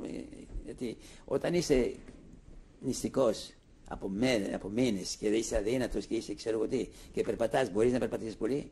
Άλλοι έμειναν στον δρόμο. Πόσες μέρες περπατήσατε? Πολλές ώρες περπατήσαμε για να φτάσουμε εκεί που έπρεπε να φτάσουμε, στη Μέση Γερμανία. Περπατήσαμε πολλές ώρες. Και μέσα υπήρχε μέσα και οι Γάλλοι μέσα σε αυτή την ομάδα. Και οι Γάλλοι και... Πόσα άτομα ήσασταν περίπου που περπατούσατε αυτή την πορεία? Πολλά άτομα, αλλά πόσα είναι δεν θυμάμαι, δεν μπορώ να ξέρω. Πολλά άτομα τώρα, πόσα είναι, μια ομάδα μεγάλη. Κατάλαβες, γιατί σχεδόν αυτή την ομάδα τη μεγάλη που ξεκινήσαμε μπορεί να ήταν και 200 και 300 άτομα και δεν μπορείς να τα μετρήσεις, δεν ξέρεις. Και πού φτάσατε? Φτάσαμε στη Γερμανία μετά, εκεί μας πήγαν σε ένα άλλο λάγκερ και εκεί πέρα άρχισε πάλι άλλες δουλειές. Πώς το λέγανε αυτό το λάγκερ? Εγώ ξέρω ως Waldlager. But there's one thing I did forget to tell you also in Warsaw. We had one hanging. He was a Greek boy. His name was Saul. He was from Saloniki, northern Greece. And he had a little brother. He was a very good-looking boy with wavy black hair and all that. And he had run away one day. And they caught him. Maybe somebody denounced him or what. But they did catch him. And they made a public hanging. And we were all standing like this. We could do nothing. Nothing at all. They did this to frighten us not to try to escape, you know. And I think his brother survived. He was very young. And a friend of his is now in Israel. He also survived. And they all married Hungarian women. Funny. All Hungarian women. Because the Hungarian women came only in the camp at 44. So you stayed 3 days in Auschwitz? I was 3 days in Auschwitz. And your cousin told you to go someplace? So my cousin was waiting there by the gate, and they lift up again, and we ran in the train. There was lots of people. A train from maybe 50 wagons, 50 thing. We ran in the train, and then after a few hours, the train was going. We come to Warsaw. You went from Auschwitz to Warsaw? Auschwitz to Warsaw. We come to Warsaw, then comes a couple to me. He said, "You very young, you can work here, of German. Du bist zu jung and du kannst nicht arbeiten hier." But you were 20 years old. Huh? You were 20 years old at that time. I was 19 years 44, you were 20 years old. Yeah. And he thought you were too young to work? Yeah, he didn't let me work. So he said, "You have to go back to Auschwitz." And I was crying for him. I begged him. I said, "I will clean for you the shoes. I will help you. What you want? I will work and this." And he left me. And I remember his name. His name was Mink, Capo Mink, a short guy. Do you know from what country he came from? I don't know. I know they called him Mink. So I was working in Warsaw. Warsaw was, they give us, we went Praga Street. There was a caserne from the soldiers empty, and they took us there. It was 5-6 people together, like one bed, like on the floor. You were sleeping on the floor? Yeah, on the floor we were sleeping. And we was working, then was a commando of 200-300 people, but to put the bombs onto the Jewish houses, to destroy the Jewish property. Ghetto? The ghetto, yeah. To destroy the ghetto of Warsaw? Yeah, we destroyed. That was your job there? That was the job, not mine, for everybody. They took from Auschwitz there. They destroyed the houses, the metal, everything they sent to Germany. And the stones we have to clean. There was a group, 500-600 people. There was 10 in a group. You have to clean. They give you tools to clean the bricks, put them together, 2,000, 3,000. And then was coming the Polish Christians with the long wagons, and they load the wagons. They bought the bricks from the Germans, and there was like a gate when you come in and a gate out. When you go out, you have to pay. They pay, and so it was going months. Who supervised you? Were the German soldiers taking care of you at that time? The German soldiers. We was like in the Jewish, like with the ghetto around, there was 1,000 soldiers around, that people don't run away. And then was in Yugoslavia, Saloniki is Yugoslavia. Saloniki, it's Yugoslavia. I don't know. Yeah, Saloniki was a few Jews, and they found lots of gold, and they hired, I remember like today in Warsaw, they hired 2 trucks, and who wants to run away from Poland? They hired people, they paid, they hide them in the trucks, and the top they put stones. They come to me too. If you want to run away, where I run? I don't know where to go. These people asked you to run away from Warsaw? Jewish people, Jewish. This was Jewish people. They was in the ghetto too. So they found lots of gold. In Poland was Jewish people, rich people. And they hired Polish Christians, they come for this, to give them to the partisans, the partisans. So lots of people ran away. We had problems. We was standing in the line. They have to count us. Was missing 5 people, 6 people. And he was hitting us. If we know where they went away, they was afraid for some, against them, the Germans. They will kill them. So we was there in Warsaw. We cleaned up the ghetto. Then, we went to Auschwitz. From there, they sent us to the railroad in Auschwitz. They gave us new uniforms. They cut our hair, and in the center of the hair, the head to the back, was with a shaver, with a razor. It's to look like a railroad tracks. Do not run away. And they gave us the uniform, plus they gave us a civilian jacket, and the back it was painted, the Jewish star with a red line, horizontal. We went with a passenger train that would send us to Warsaw. We didn't know what Warsaw was. Were you in a separate car? No, we were, mixed up with the other passengers? With other Jews, Greek Jews, yes. This is where I met the other 3. We became very close friends. That Enrico Montecchio and Enrico Benyakar from Canada, and then Namias and myself, and David Pardo from Brooklyn. How many Salonika Jews, how many Greek Jews also were taken to Warsaw? 3,500. 3,500 Salonika Jews, 99% were Salonika Jews, were sent to Warsaw. All in the same train? Oh, yes, all in the same train, $3,500. 3,500 Jews were sent to clean the debris after the uprising of the Warsaw Ghetto, to remove the dead bodies. Let's get into some of the details. On the train, it was a passenger train? Passenger train, they gave us 2 loaves of bread, they gave us a clean blanket, and they gave us a new uniform, yes, and new shoes. Did the shoes match? No, the wooden shoes. I had one size 7, one size 9, yeah. The other one was size 11, but now I had 7 and 9, yeah. And when we arrived in the Warsaw Ghetto, was nothing there. Everything was destroyed. Everything was destroyed. No, everything, all the house was destroyed. Okay. Yes, and you know that were no barracks, were no camps, debris, everything was destroyed. Because after the uprising, we found out that the resistance, close to 60,000 Polish Jews, they revolt against the Germans. They were an heroic act. The Jews, they have no arms, they have nothing, almost nothing.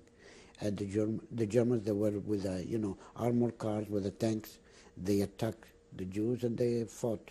When the train stopped in Warsaw and you got off the trains, what did you see and what happened to you? Everything destroyed, nothing was there. There's not even one single home was not destroyed. Everything was destroyed. Where did you stay?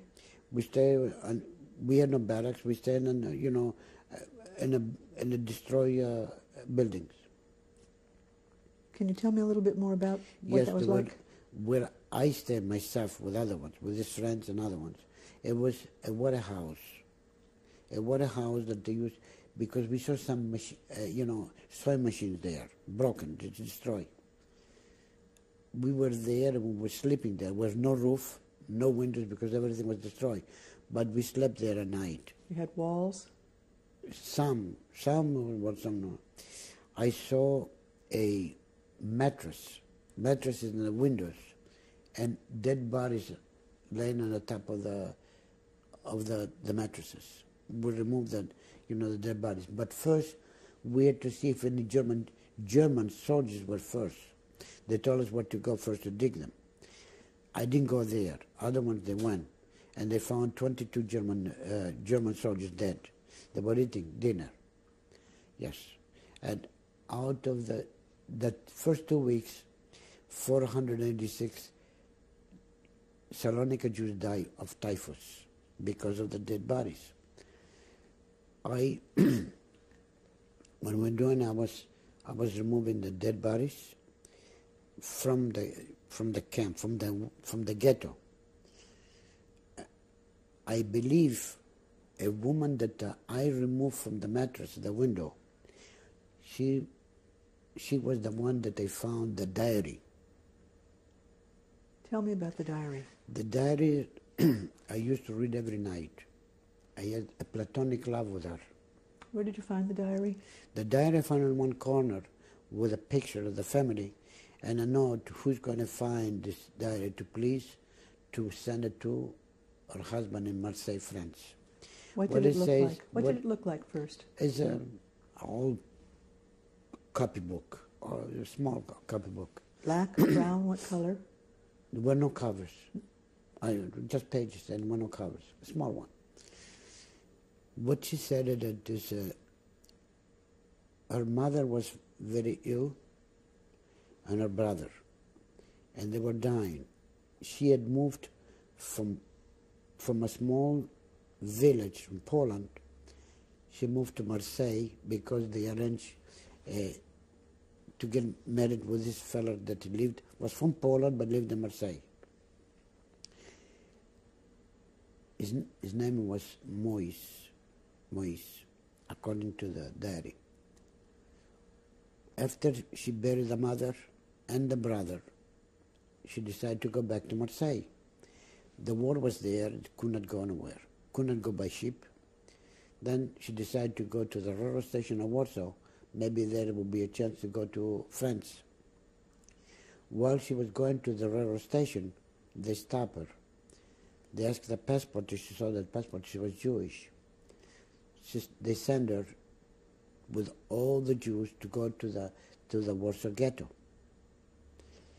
She was distinguished because she wore a different clothes than the other ones, but she covered her head with a babushka, with a kerchief.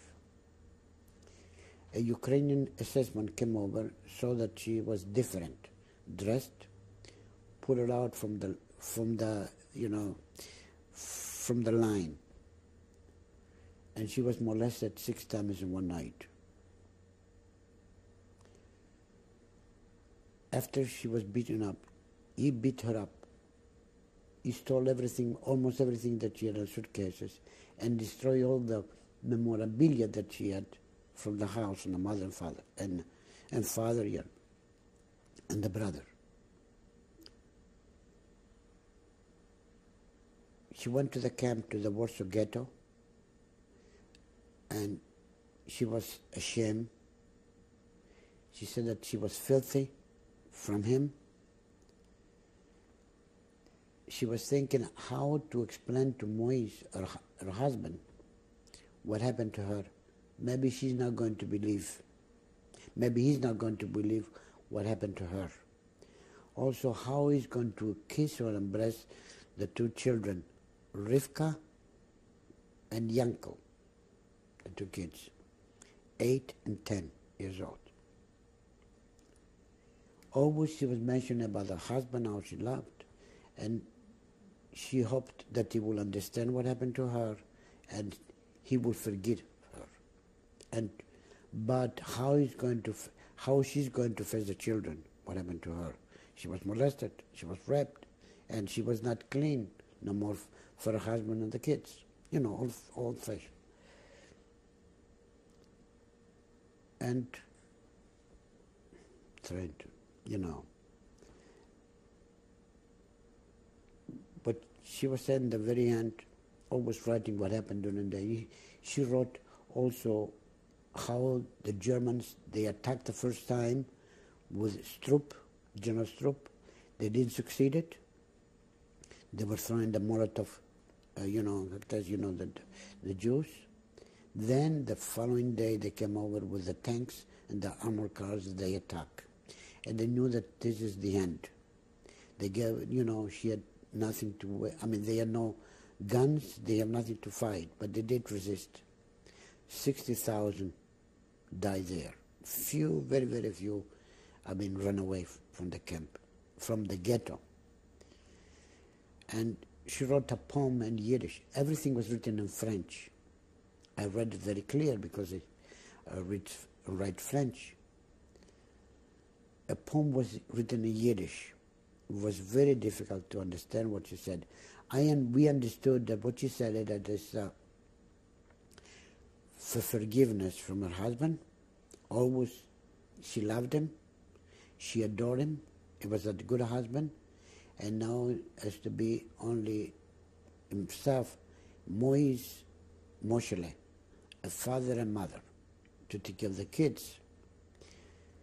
And the poem, it says about the two kids, Rivkele and Yankele, that like two beautiful flowers that they haven't blossomed yet, and the river, and two angels accompanying the two children, and always to be protected by the angels. This is, we think it says in Yiddish. We were not 90% sure, but 10% no, because the Yiddish that we knew was different from the poem. She used a different Yiddish. We knew Yiddish from the streets, from the camps. It's different. When you were in the camp. And the diary said that to please give the address where she lived in Marseille, to send the diary to him, and to write a letter that always she loved him and the children, and for forgiveness that she left Moshele with the two kids alone, and she went for the mother and the brother. That's it. I kept it to the very end. I lost the diary when we were at the river. After we left Warsaw Ghetto, with the river, I will tell you exactly what happened at the river after.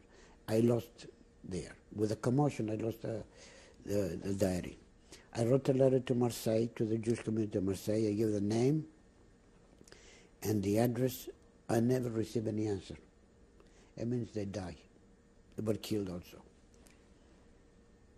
I want to talk a little bit about the living circumstances. When you were in the barrack, you were not allowed to have things, but you had this diary in Warsaw. How were you able to do that? In Warsaw, we had no barracks.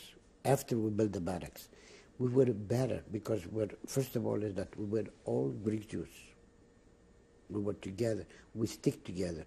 We never ask for a pity from the Germans to have pity on us and to be compassionate. No.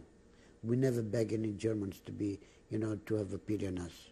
We were different. We think different. We thought different. This is why only 99% of the Salonika Jews perish and only 1% left. Out of the 68,000, 1,950 survive of Salonika Jews.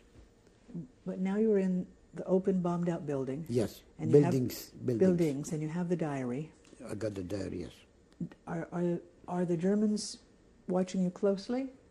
Are there inspections? No, because first of all, the camp was no camp. Nothing was organized, and also there were only 3,500 Greek Jews, only Greek Jews. Out of one day they came over, they took 1,000 Greek Jews, Salonika Jews, out from the Warsaw Ghetto, were sent somewhere else. Nobody returned from this 1,000 Greek Jews, Salonika Jews. Yes. It was nothing, everything was disorganized. There were no camps, we had no barracks, and the couples, we had only one couple was there. It was a Jewish couple from Salonika, Leon Yachiel. He went to Israel, from Germany to Israel. He was a general and he died with cancer. How long were you there? At the Warsaw Ghetto? Yes. The Warsaw Ghetto was 11 months. What kinds of jobs did you have to do? First, we were digging for dead bodies. After we were digging the dead bodies, we found a lot of jewelry, gold, English pounds. We found jewelry.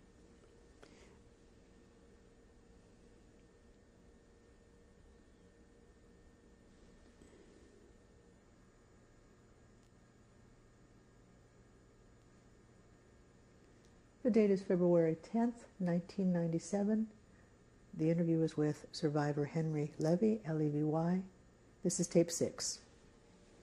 Before we change the tape, Henry, you were telling us about the other work that you were doing in the ghetto besides at the Warsaw Ghetto. What I was doing is that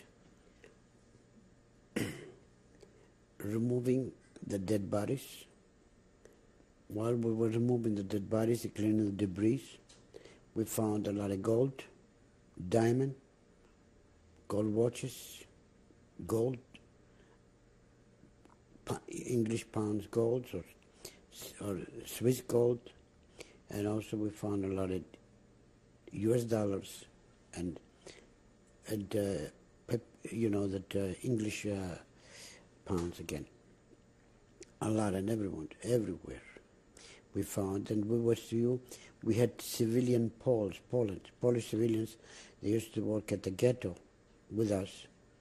They're the ones that they use the explosives, to clean the ghetto. And we were giving to them a 5 carat diamond for a loaf of bread and a piece of kielbasa. Or we were given a gold pocket watch, heavy, were given for a bread. And what they were saying to us is that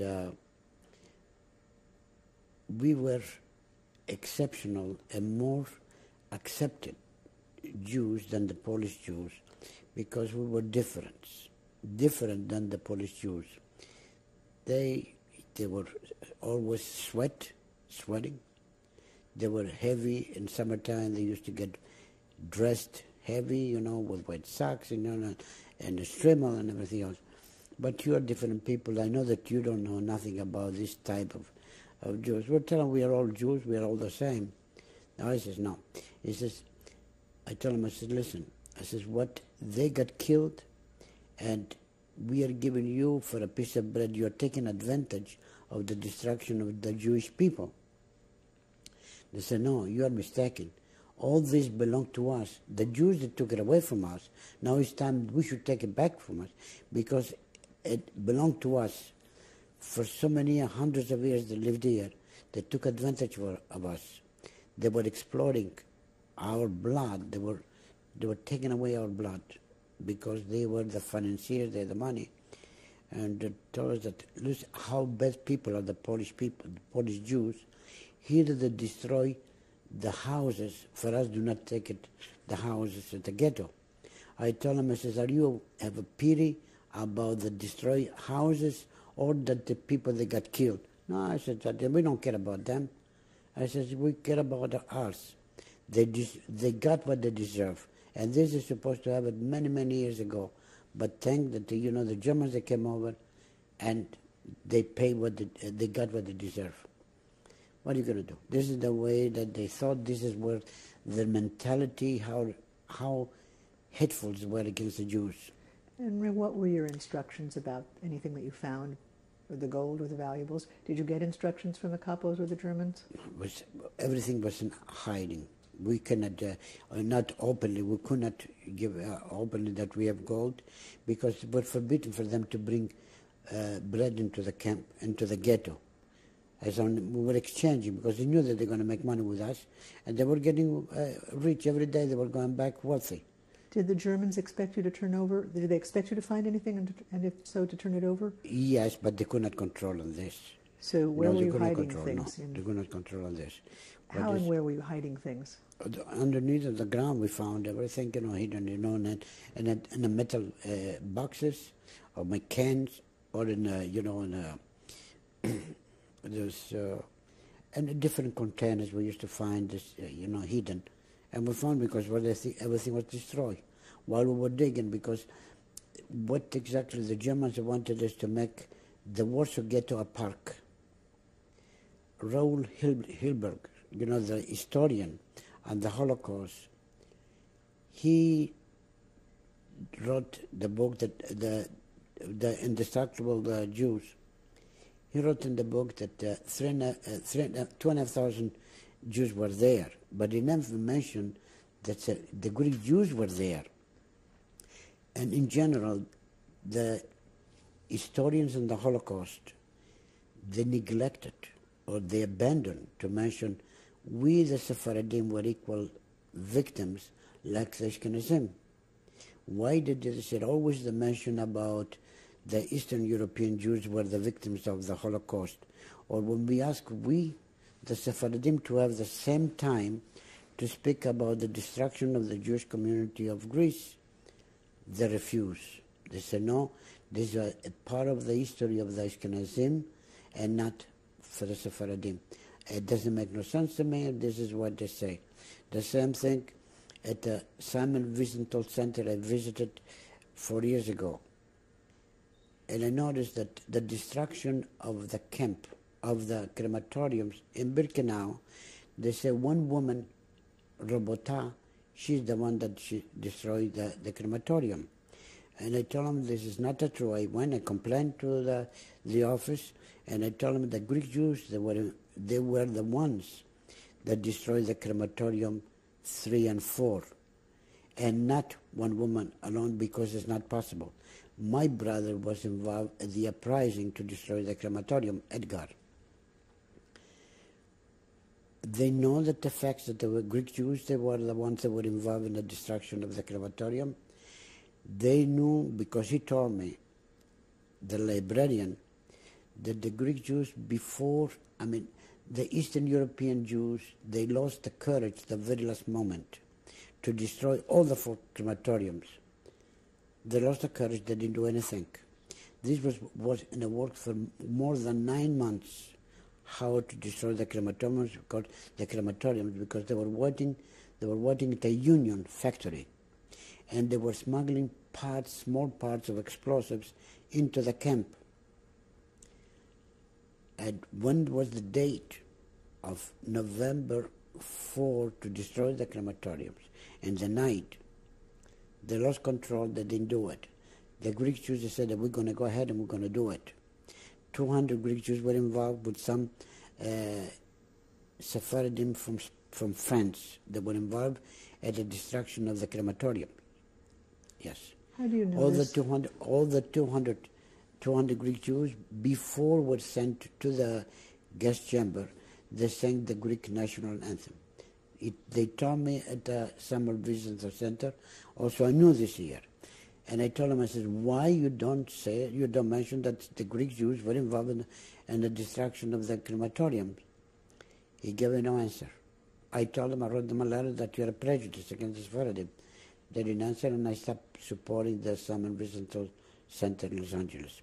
And the same thing, I told to Eli Wiesel, I said, why you don't mention about the Greek Jews? He said that you met a Greek Jews in a camp. You were a very short time there. He says, why you don't mention? He says, you know, you mentioned in your line, you mentioned that you met a nice Greek Jew that from Salonika, that he never spoke Yiddish, but spoke 2 words, and he was very, proud that he was speaking Yiddish. I said, why you don't mention this here? He said, you know, overlooked next time. They never did, and they never do it. And now is the time when we should realize that we were equal victims like the Ashkenazim. And matter of fact is that the Greek Jews, they were out 118,000, over 100,000 died. Let's come back to your, there'll be a chance to talk a little bit about this more at the end, but let's come back to your specific experience right now, still in the Warsaw Ghetto. At the Warsaw Ghetto. Yes. The Warsaw Ghetto were there other jobs besides cleaning up the bodies and... I worked there for 4.5 months, and I worked with the Germans. They were coming over from Berlin, the architects, engineers, how to build the park, how that where the statue of Hitler will be situated, and what kind of flowers they're going to to plant around everything with marble around Hitler's. There was the liberator of the Jewish ghetto, of the Warsaw Ghetto, the Jewish people. Also, the liberator of the Jews from Poland. And the other corner, they're supposed to build a square with a Jews, some Jews praying with a long beards and peyote with a strimmel and this here. Other ones, they're financiers with a big bellies, and other ones begging. These they're supposed to have on the opposite side to the northeast of the park, but never materialized because the Russians were coming, was approaching Warsaw, and we had to leave. Now, what you asked me is, after 4.5 months I worked there, I worked in the kitchen. In the kitchen, I was peeling potatoes for the Nazis, for the Germans. Over there, in the night, we were saying selichot, very quiet in the night, not because we were sinners, but we wanted to say selichot, because they were the criminals, we were the victims. They were the ones that, that uprooted us, and we were the ones that we had suffered. One night, they heard that we were singing, the Germans, they were singing Ladino Espanol ballads. They were very much impressed. They heard and said that we want them to sing for us. They were emotionally, they remember they were far away from home, we were singing and they were there themselves. They asked us that we should sing to them in Ladino Espanol or in Greek or in Italian, because they liked our voices and also amusement for them. They were given some extra bread for us. We had 2 cantors with us. They had beautiful voices. They were singing Ladino Espanol, everybody together, and some of us, while we were entertaining the Germans, we were going to steal from their own kitchen bread, cheese, potatoes. It was good for us while we were singing. Now they said that we told them that we have somebody that he knows how to sing, and also he plays accordion, he plays guitar, and other ones. He says, how many they know how to play accordion? A lot of them they were. They brought 3 accordions and 2 guitars. We were entertaining them. It was good for us, it was good for them. And in the meantime is that it was disorganized. We built the barracks ourselves. but everything was organized.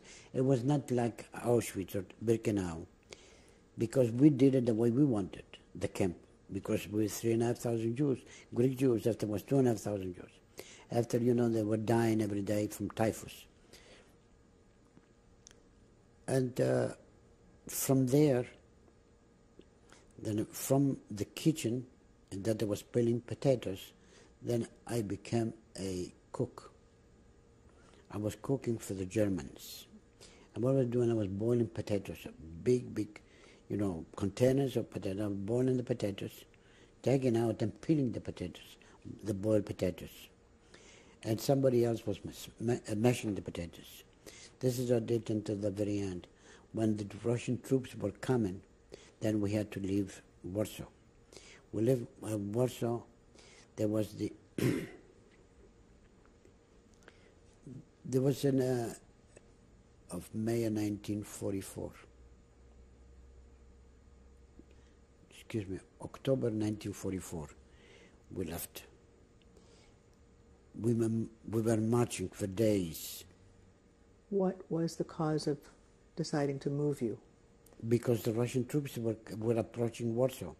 Do you know the names of any of the officers who were in charge or that you were cooking for? No, I don't remember the names. I'll be honest with you, I don't remember. I knew some names, I forgot. But was there a single incident that said, now it's time to move these people? Yes, the incident, because the Russians were bombing the Warsaw. The American, the U.S. Air Force were bombing the Warsaw, and we had to leave because they needed laborers. Okay. They took us, we were marching. For 37 days we marched into the borders of Poland. How many were you? Well, it was left about 1,700. All the other ones, they all died. Greek Jews? Greek Jews, Salonika Jews, yes, Salonika Jews. Tell me what the march was like. March was, you know, we had no food, nothing to eat. Our feet were swollen, bleeding. Our faces were swollen, our eyes were swollen from atrophia. Our feet were swollen, and no water. Did you see civilians along the way as you marched through towns? We saw that the Poles, the civilians, they saw us, we were walking, yes. Did anyone help? We were marching, they were spitting on us. The Poles, the civilians were spitting on us. While we were walking, they were spitting on us, they were throwing stones on us. Yes, they're going to help us. This is what happened when we, who could not walk, they shot him. How was it? We have to put him in a truck. How was it that you were strong enough? Strong enough? How was it that you were? If I'm survived today is out of luck and no miracle. I don't believe in miracles. I was lucky and I am alive today. Yes. I mean, not that because I was stronger, no. Yes, because I was mature enough while I was incarcerated in Belgrade by the Gestapo, yes. Also that to survive the Birkenau and to saw the killing the dead bodies, yes. This is also an effect, you know, to be alive, yes. Give me more courage to be alive, more courage to stay there alive, to sustain the suffering, the misery, yes, because I wanted to come alive and to say what happened to us, to the Jews, during the Holocaust. The Holocaust happened in the heart of Europe, and the most civilized country of Europe happened, the Holocaust. The doctors that they were trained to the best medical colleges. Instead, they took the oath of Socrates, and instead, to heal the sick ones, they were destroying the healthy ones. This is what Germany was at the time. Same, my wife, that she's a survivor of the Kristallnacht in Vienna, was the jewel city of Europe, the city with music, the city of waltz from Strauss. This is what happened. Let's come back to the march. Was there ever a time when you felt like giving up? Yes, many times. They were telling us, you know that we are running short of bread, we have no food, and we have to kill 100 today. because there's no food. And they did. They were killing them because they could not walk. Either their own lovers, these Eastern European Jews, the couples there, their own love, they could not walk. They killed them themselves with their own hands, yes. It's too bad to say this is exactly what happened.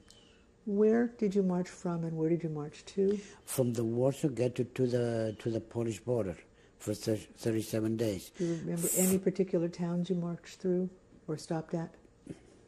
Did you stop? Where did you sleep? You sleep in a field. We were, we were chained. We were chained when we slept because we would do not run away. We could not run away because it's true that they are outnumbered. We outnumbered them. We were very weak. We could not run away because it's impossible. We could not do the walk. We were dying for water. We were digging the ground with a spoon to find water. It was nothing, and it was not raining. Always it rained. For us, our luck it was not raining for 37 days, and we were thirsty. Yes. Did you find water somewhere? The only thing is that after 17 days that we were walking, they told us that we're going to arrive in the river tomorrow. And you can go, you can take a bath there, you can wash yourselves. The next day, yes, we did arrive at the river. And they told us, they set up the machine guns on the top of the trucks. And they said that you cannot go over 1,000 meters inside of the water. Who goes beyond 1,000 meters will be shot. Only 300 will go each time. As soon as the 300 went into the water, happy that they're going to wash themselves, that we're going to drink water, immediately the water became red. They start shooting them, screaming. They want to come out from the river, but they were shooting again, continuously shooting with the machine guns.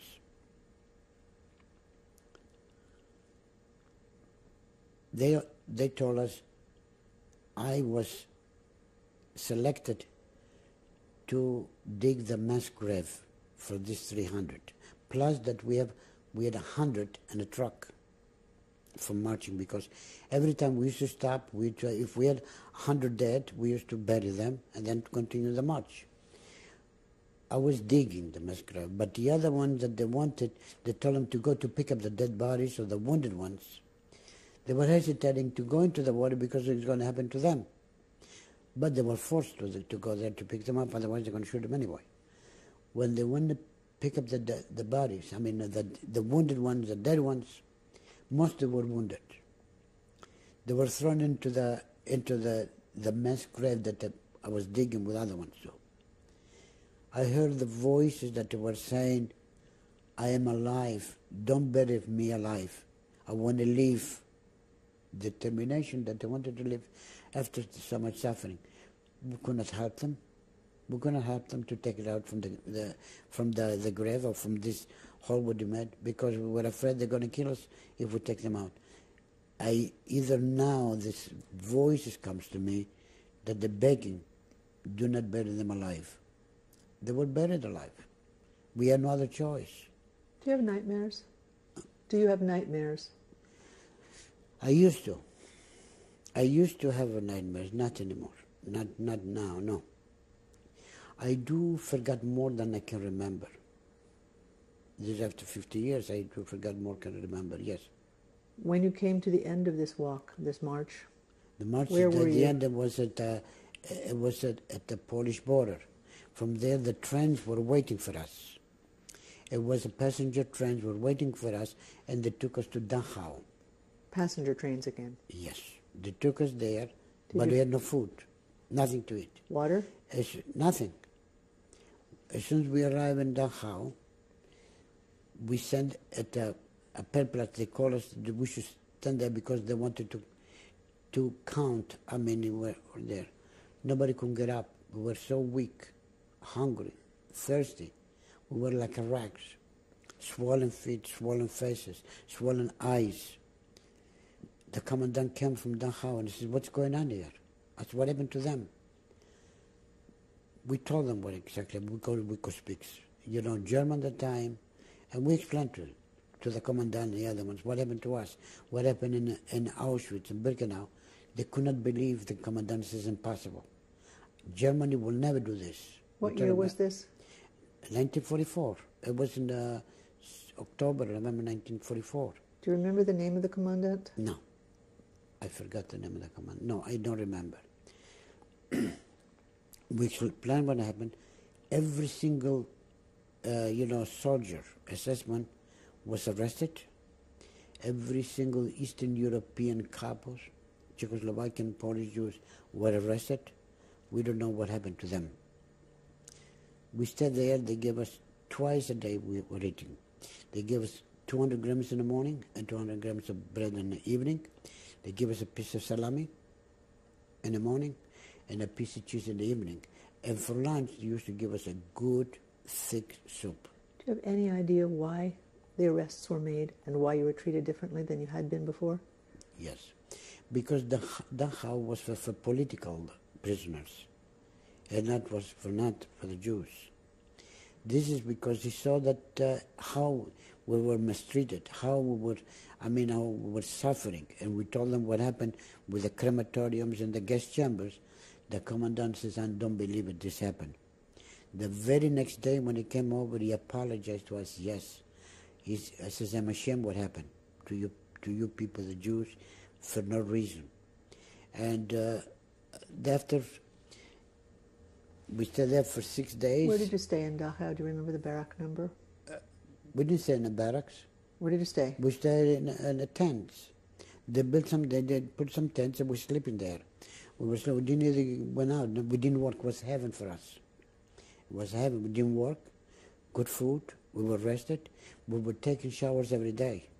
Every day showers. How long they were you give there? us 1 week. We stayed 1 week there. Then it came an order from Eichmann, from Berlin, that we, the Jews, we have no right to stay in Dachau. We have to go forward to a different camp. And we begged the commandant.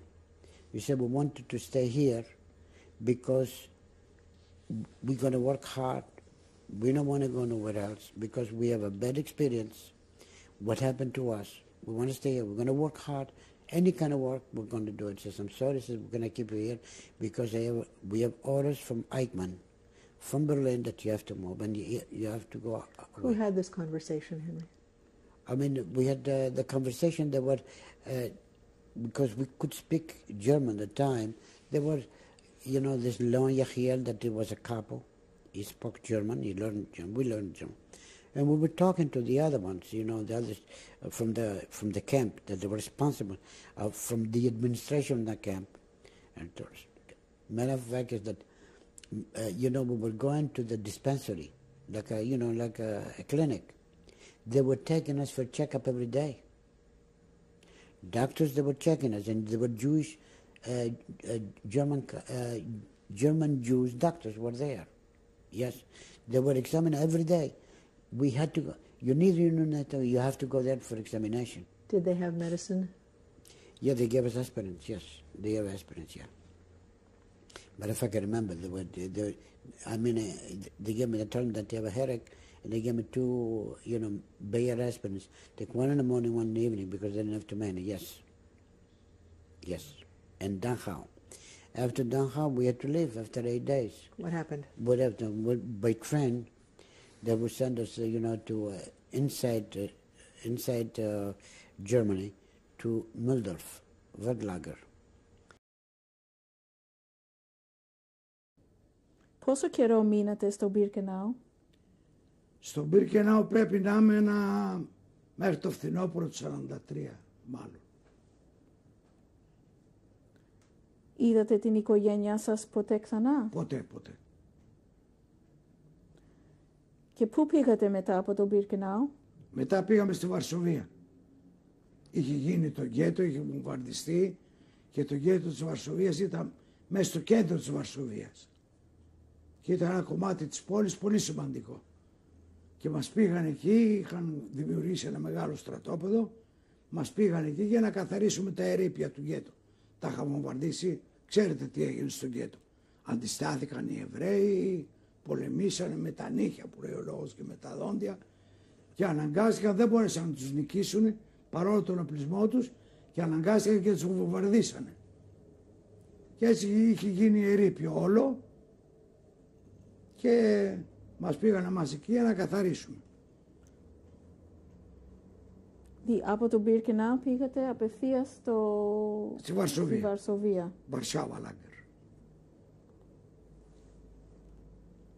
Θα σταματήσουμε εδώ για να αλλάξουμε κασέτα. Να σταματήσουμε. Είμαστε στην τρίτη κασέτα με τον κύριο Μωής Αρδίτη. Λέγαμε ότι φύγατε από το Μπίρκενάου. Και πού πήγατε? Περάσαμε από το Auschwitz για μια νύχτα ή δύο, γιατί εκεί ήταν το κέντρο και η γραφειοκρατία. Μας γράψαν τα νούμερα και αυτά και μας φορτώσαν για τη Βαρσοβία που πήγαμε. Το γνωρίζετε τον προορισμό σας πριν ξεκινήσετε? Ναι, είχαμε ακούσει ότι θα πάμε στη Βαρσοβία, αλλά δεν ξέραμε ότι είχα γίνει γέτο, αντίσταση, καταστροφή. Δεν ξέραμε τίποτα. Και πώς πήγατε στη Βαρσοβία, με ποιο μέσον? Με τρένο. Αλλά κανονικό τρένο. Τρένο επιβατικό, κανονικό, όχι όπως φύγαμε στη Θεσσαλονίκη. Και φύγατε πόσα άτομα μαζί? Πολλά, πρέπει να ήμασταν πάρα πολλά, αφού γεμίσαμε στρατόπεδο ολόκληρο στη Βαρσοβία. Πρέπει να ήμασταν πολλά, πάρα πολλά. Όταν λέτε πολλά, 100, 500... Όχι, μπορεί να ήταν και 2.000 άτομα, δεν ξέρω.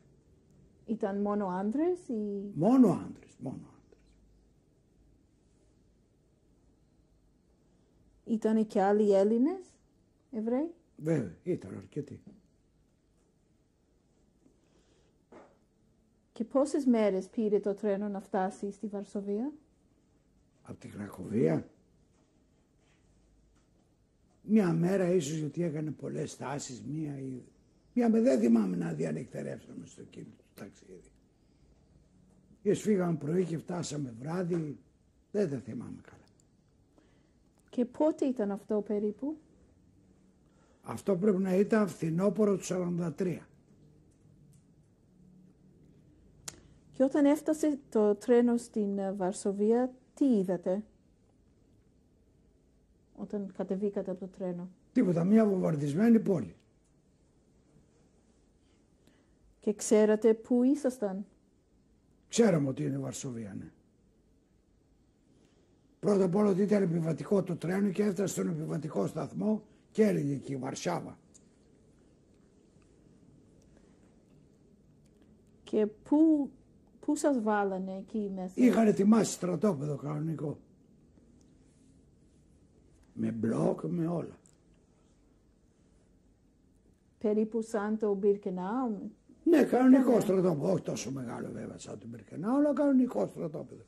Με την πύλη, με τα φυλάκια, με τις σκοπιές γύρω-γύρω. Και περιφραγμένο? Περιφραγμένο, βέβαια.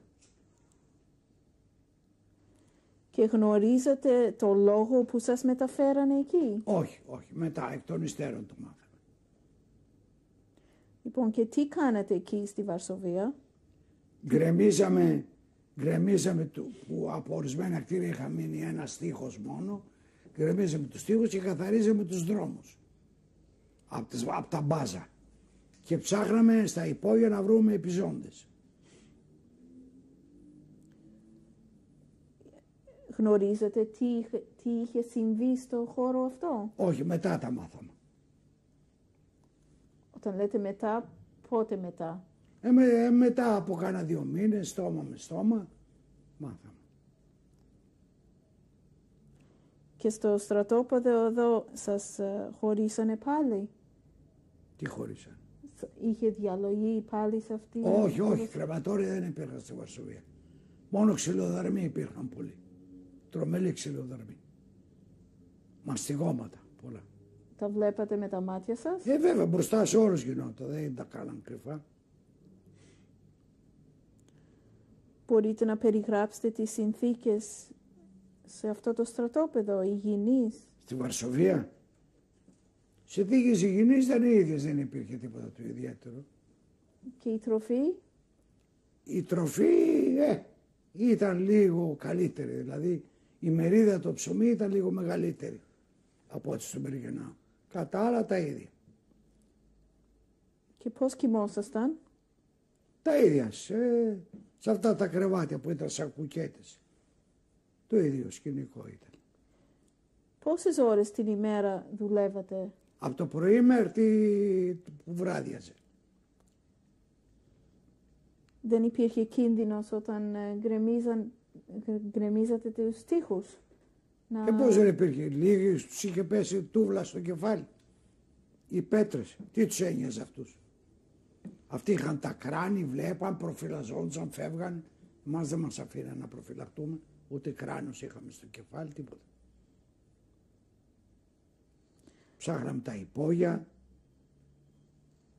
και μετά όταν μπαίναμε στο στρατόπεδο το βράδυ μας ψάχναν όλους τις τσέπες. Πιτυχόν είχαν πάρει τίποτα από τα υπόγεια, από τα σπίτια που είχαν αυτοί. Πολλά εφόδια είχαν κρύψει τα υπόγεια οι Εβραίοι του γκέτο. Και καμιά φορά βρίσκαμε κάνα σουγιαδάκι, αλίμονο σε όποιον έβρισκε τέτοιο πράγμα. Και το βρίσκανε, σε όποιον έπαιρνε στη τσέπη τέτοιο πράγμα. Ήταν τρομερή η κατάσταση. Εσείς είχατε βρει ποτέ τίποτα? Είχα βρει, αλλά δεν τα έπαιρνα. Τα είχα δει, είχαμε μάθει τι γινόταν όταν το παίρνεις και δεν έπαιρνα τίποτα μαζί μου. Και σπίρτα είχα βρει και σουγιαδάκια είχα βρει και ψαλίδι είχα βρει. Δεν πήρε ποτέ τίποτα. Είχατε βρει ποτέ λεφτά κρυμμένα ή λεφτά? νομίσματα? Όχι. Μπορεί να ήταν, δεν ψάχναν για λεφτά, δεν μας ενδιαφέρει εξάλλου. Βρήκατε επιζώντες που είπατε ότι... Ναι, καμία φορά είχαμε βρει μερικούς σκελετούς. Έχετε δει σκελετούς όρθιους? Σκελετό ζωντανό, έχετε φανταστεί ποτέ ανατομία ένα σκελετό? Έτσι, αυτό το πράγμα είχαμε βρει. Ο οποίος έβγαζε το πιστόλι αμέσως και τον εκτελούσε επί τόπου. Χωρίς διαδικασίες, χωρίς τίποτα. Μόλις έβλεπε επιζώντα, αμέσως έβγαζε το πιστόλι και τον εκτελούσε επί τόπου. Γνωρίζετε για το πώς πήγαινε ο πόλεμος στην Ευρώπη? Όχι, ιδέα δεν είχα. Πόσο καιρό μείνατε σε αυτό το στρατόπεδο στη Βαρσοβία? Εκεί πρέπει να μείναμε μέχρι το καλοκαίρι του 1944, τον Αύγουστο, γιατί ερχόταν ο κόκκινος στρατός και μας παίρνανε πίσω. Πώς το μάθατε αυτό? Μετά εκ των υστέρων τα μάθαμε. Και πού πήγατε μετά από την Βαρσοβία? Μετά από τη Βαρσοβία μας πήγανε σε ένα άλλο στρατόπεδο που ήταν έξω από τον Νταχάου. Δηλαδή η διοίκησή του ήταν τον Νταχάου, το κέντρο, και ήταν παρακλάδι του Νταχάου, ας πούμε. Και πώς πήγατε από την Βαρσοβία μέχρι τον Νταχάου? Μέχρι τον με τα πόδια. Περπατώντας. Ήτανε κοντά? Κοντά. Να βρούμε ένα χάρτη πόσο απόσταση είναι. Πόσες μέρες πήρε να πάτε? Τώρα, για να είμαι ειλικρινής, δεν θυμάμαι. Παραπάνω από 10 πάντως πρέπει να ήταν.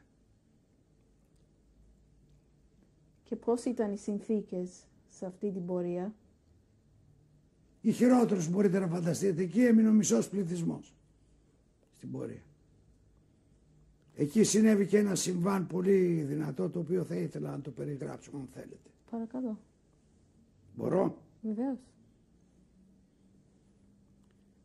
Θα ήθελα λίγο την εφημερίδα από εκεί, αν γίνεται.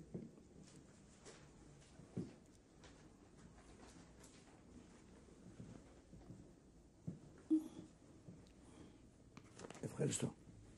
Υποτίθεται ότι εδώ είναι δρόμος και εμείς βαδίζουμε.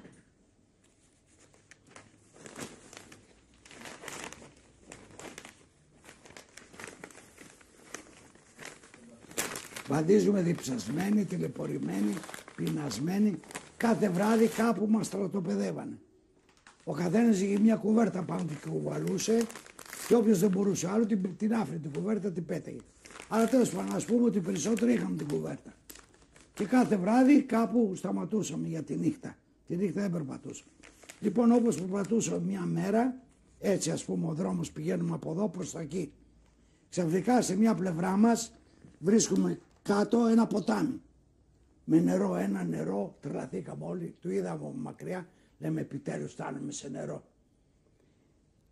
Ο δρόμος ήταν εδώ ήταν μια πλαγιά, δεν ξέρω αν τα περιγράφω καλά. Εδώ ήταν μια πλαγιά έτσι κατηφορική που έφτανε εδώ μέχρι το ποτάμι. Έτσι εδώ ας πούμε ότι ήταν. Εδώ είναι το ποτάμι. Μας σταματάνε εδώ για να κατεβούμε στην πλαγιά εδώ και ελπίζαμε όλοι ότι θα πάμε στο ποτάμι να πιούμε νερό. Εδώ ακριβώς στο τέλος της πλαγιάς με το ποτάμι βλέπουμε οπλοπολιβόλα στραμμένα επάνω μας εδώ. Κάθε 5-10 μέτρα και σκυλιά. Έτοιμα να μας κατασπαράξουν όπως τολμήσει και μπει στο ποτάμι. Εκεί είδα κάτι το τρομερό, δεν μπορεί να περιγραφεί αυτό το πράγμα. Να είσαι τόσο τελεπορημένος, τόσο λερωμένος, τόσο διψασμένος και να είναι δίπλα στο νερό και να μην σε αφήνει να πας. Ένας δεν κρατήθηκε, πήγε, βούτυξε μέσα όπως ήταν με τα ρούχα μέσα στο ποτάμι και τον βγάλα τα σκυλιά κομμάτια. Αυτά βέβαια τα είδα με τα μάτια μου. Στρατοπεδεύσαμε εκεί εκείνο το βράδυ, μας δώσαν λίγο νερό με το κυπελάκι και το πρωί πάλι φύγαμε χωρίς να μας αφήσουν να πλησιάσουμε το ποτάμι. Ήταν καλοκαίρι, να μπούμε μέσα, τίποτα. Και φύγαμε. Αυτό ήταν ένα από τα πιο τρομερά γεγονότα της πορείας, εκτός τα άλλα που όποιος έμεινε πίσω και δεν μπορούσε άλλο να περπατήσει, τον εκτελούσαν επί τόπου και τον άφηναν εκεί. Με ποιο τρόπο τους εκτελούσανε? Με το όπλο. Σας δίνανε φαγητό καθόλου στο δρόμο? Μας δίνανε το μεσημέρι, ναι. Κάνα κομμάτι ψωμί. Αυτά ως που φτάσαμε στον Ταχάου. Και όταν φτάσατε στον Ταχάου, τι κάνετε? Μας περίμεναν ορισμένοι, οπλισμένοι με ρόπαλα στην είσοδο. Και όπως μπαίναμε ήταν πώς κάνουν οι αξιωματικοί, όταν παντρεύεται ένας αξιωματικός στα σπαθιά έτσι, δεν τα ενώνουν ενωμένα. Εκεί είχαν έτσι τα ρόπαλα. Και όπως περνούσαμε από κάτω μας βαρούσαν στο κεφάλι. Μπαμ για να μπούμε μέσα στο στρατόπεδο, μας βάλανε έτσι σε μια σειρά σε ένα στενό διάδρομο και μας βαρούσαν στο κεφάλι. Και μπήκαμε μέσα, όποιος έζησε, έζησε. Εγώ ίσως επειδή ήμουν πιο κοντός, δεν σκύψανε για να με βαρέσουν, βαρούσαν ίσως το ψηλότερος. Δεν θυμάμαι να την έφαγα στο κεφάλι, τη γλίτωσα. Και μετά από αυτό, τι έγινε? Μετά μείναμε κάνα 2 μέρες στον Ταχάου νομίζω, χωρίς δουλειά, και μετά μας στείλαν σε ένα στρατόπεδο έξω.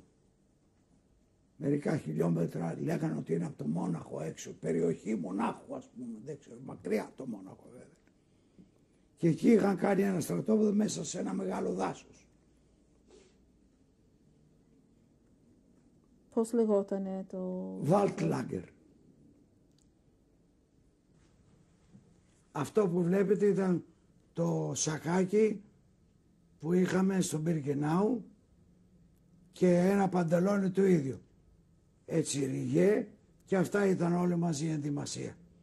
Ούτε εσώρουχα ούτε τίποτα. Αυτό ήταν. Παντελόνι και αυτό το σακάκι. Το οποίο με αυτό γύρισα μέχρι την απελευθέρωση και το κράτησα έτσι για ενθύμιο, και η γυναίκα μου μπόρεσε και το συντήρησε να μην φθαρεί από το χρόνο και είναι ακόμα σε κάπως καλή κατάσταση. Είμαι εγώ περίπου αρχές Ιουνίου του 1945 με το ρούχο του στρατοπέδου που είδαμε προηγουμένως και δεν θυμάμαι πώς βγήκε αυτή η φωτογραφία.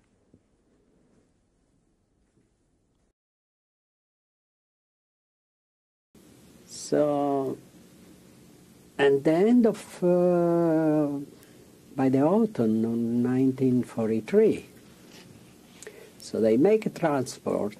They took 500 from Salonika which they didn't know how to speak Polish, and they didn't know how to speak German.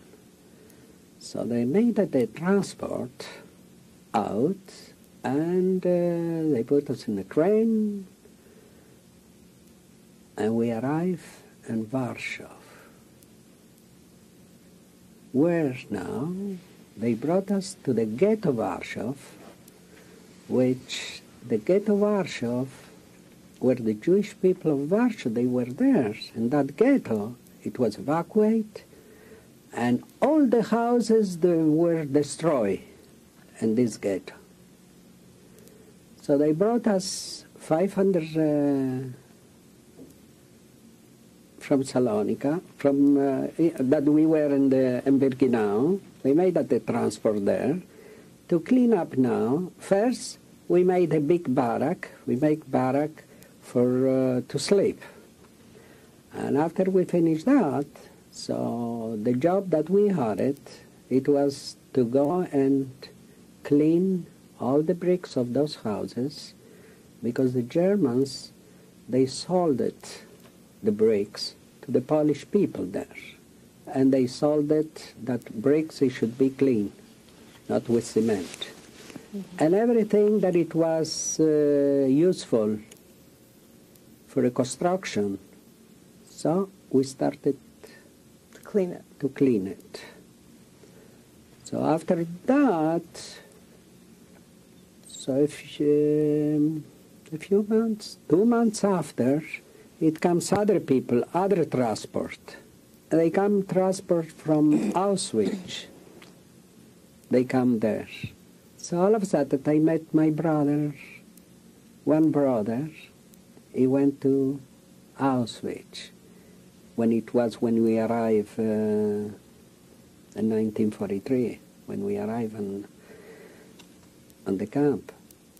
So, but I didn't know. So all of a sudden I met my brother in Warsaw in the ghetto. So it was very joyful. I say, hey, David. I say, what's happened in the other one? Did you see anybody else? He says, no, I didn't see anybody. So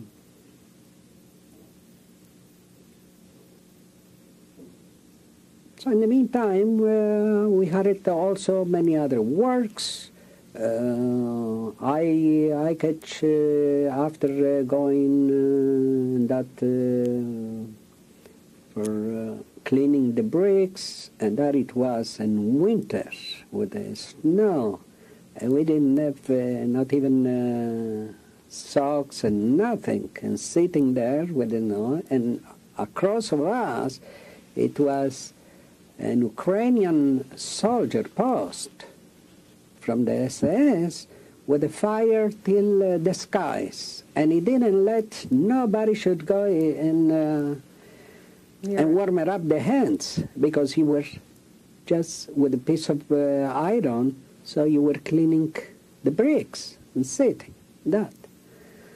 But after I went to another commando, which it was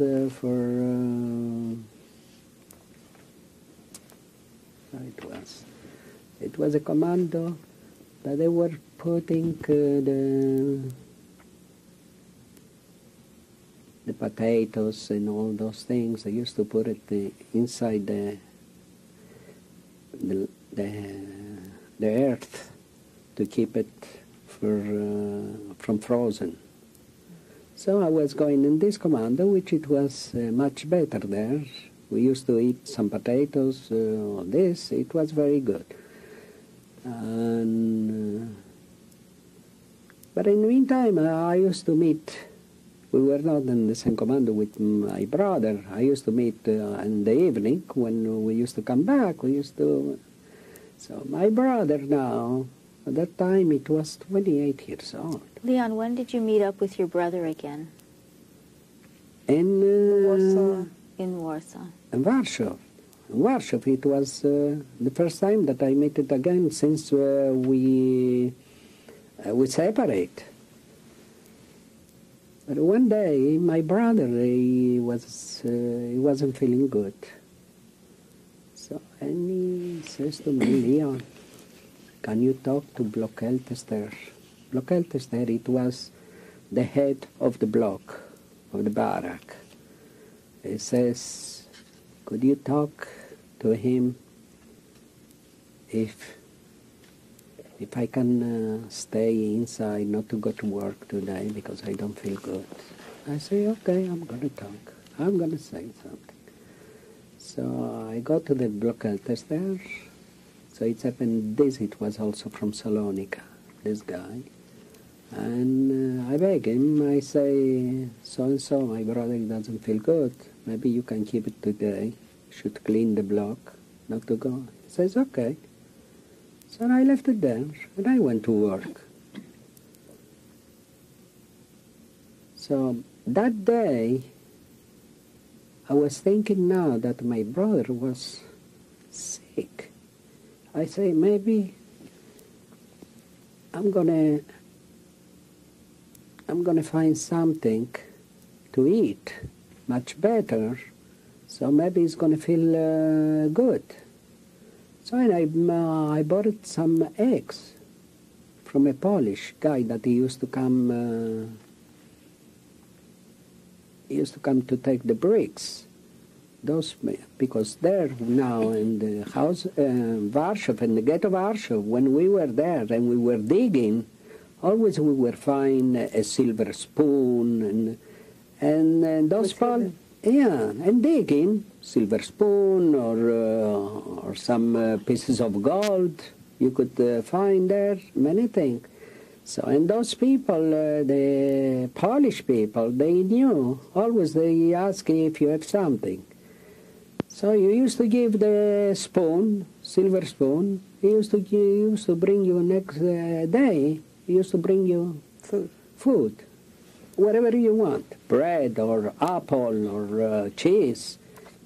Some people, they wanted cigarettes, so they used to exchange all this. And so that day I bought some eggs. I say, I'm going to make an omelette. And I'm going to give to my brother. Maybe he's going to... Maybe he needed the nourishment. Yeah. But it was not that. But I forgot to tell you now that all the time that we used to meet in the evening with my brother, so my brother, he used to go back and say how we left everything there, and the house, and the depot that he had so much, my father there. And if it was Friday, he used to say that, you remember, Mother, he used to make spinach this, and this that, and that, and that, and that, and that. And I used to say today, Dave, don't remember that. Say, take a look here, how we're going to go.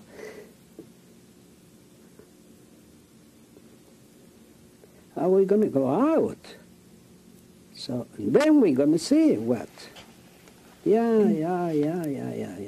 So during that day now that he got sick, so I come back, and in the evening, I went and I make the omelette, and I run, and I see my brother is lie down in the bed. So I go there, I say, Dave. He doesn't talk. I say, Dave, it's me. He doesn't talk. So I say, I take a spoon, and I open the mouth, and I shove the spoon in the mouth. So I put the spoon in the mouth. I cannot take it out now, the spoon. I see that in the meantime, the eyes, they were open. I say, Dave. So I put it on my strength. I took it out, the spoon. So I said, what shall I do? I go out. I take a bucket of water. I say, maybe I'm going to put some water in the hand. I didn't know what to do. So I go inside. I take the water and I threw it to him in the face. He didn't He didn't move nothing at all. So that's what it was. It comes the night, so I have to go to sleep. So I lie down near, and I slept like nothing happened. I don't know what any feelings that exist in a human being. So there they evaporate. I lie down near, and I say that tomorrow I'm going to go to work. So I have to sleep. So when I slept, I wake up in the morning like nothing happened, and I went in the line, because they used to work there at 5 o'clock in the morning, till they make the appel, until you go to work and so on. So I went out, and I went to work. So in the evening we come, so he wasn't there anymore. And it's finished. There it was the most tragic thing that now I come to think how people, they become so much with no feelings, no nothing, an empty box, and just going like a machine. Going and coming, going and coming. So we stayed there till 1944. So all of a sudden it comes an order that the German army was retreated from there because the Russian army was coming. So they took us now, and it was during the summer. It was so hot. They give us one blanket and half a loaf of bread, and I don't know if it was a ham, something salty, but no water. And we started to walk. In the meantime, they say, the people who cannot walk, they're going to be killed. So now everybody was sneaking before the other one, not to be the last one. Because if you remain in the end and you cannot walk, they give you a shot and they leave you. We made it around 4 or 5 days walking. And we used to sleep in a field like this at night, and there were posters, German, that they were watching. So then we arrived, one day we arrived in a river. I don't know the name of the river. So we see the river, and everybody says, here is water, here is water, here is water. So the first guy that he went near the water to drink, it comes a shot, he kill him. That no people should go there. So everybody was terrorized already. So the way we were in the field, some people, they had some spoon and so on, and say, we're going to dig, we're going to find, maybe there is water. So they started to dig, and the water it was, some water it was bitter, another water it was sour. But in the meantime, the people wanted to put it on the lips, because it was. So the last day that we were walking, and all of a sudden we had it rain. So we had it rain, and everybody was with the thing, just taking water on the face and drinking and so on. In the meantime, we got all wet, and they brought us in a station. They put us in a train, 100 people in each train, one on top of the other ones, and the train went. So it's going, it's going, it's going. Again, we arrive at midnight.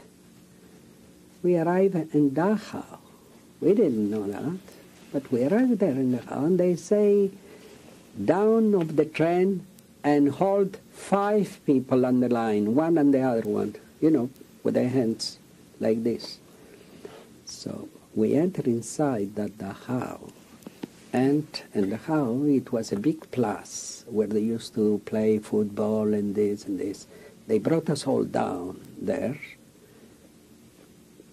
and one on top of the other ones, like this, all half dead, because we were wet, and after sitting, so people they couldn't, they didn't know how to walk now. So by 4 o'clock in the morning, so the people of Dachau, they used to wake up of the camp. So they come and see, says, what is this? So we say that we are Jewish Häftlingers, that we come. He says, stay here, you have to go, everybody, you have to go to the showers, and we're going to give you new outfits. Says, okay. So there it was a pantomima. There it was, you see, people, they used to go in the shower, and they didn't want to go out of the shower. They used to drink and water and water and water and water, because in the meantime, it was, I remember when we were in the trains, that it was so much, it was so thirsty, that we urinate, and we used to drink the urine, not to drink, just to put it in the mouth, just to get a little, the dryness that you had it in the mouth. So, because the lips, they were crusted. And we arrived till that thing to do. And when we arrived there in Dachau, it was all dead. So we went to the showers, nobody wanted to go. He used to say, it's enough, it's enough, it's enough, it's enough. Till they brought us in a barrack there. Everyone, he had their own bed. It was those bunk beds, 1, 2, 3. Everything clean, nice. And they brought us a new outfit, all new outfit, those with the lines, with the mitzel and this, like Boy Scouts. Yeah. And they brought us the first time now that they bring a food with a piece of pork, of meat inside. And we say, what's that? So first time that he brought us fork to eat. We didn't know what is fork anymore, because it was whatever they used to give there. It was with a spoon. It was all water, a soup of water, with pieces of wood. I don't know what it was. That's how they used to make that soup. It was like pieces of wood inside. And we stay a week there in Dachau, that camp. Everybody, they recover right away in a week. Everybody cleans and so on. They bring us out in a pail, and they say, now you're going to go out of Dachau, and I want everybody should sing that you have to go to work somewhere. So, so most of the people, they were Jewish from Salonika, all those that we were together. And so we come out from the camp singing. It was not far, the station, the railway station, it was not so far.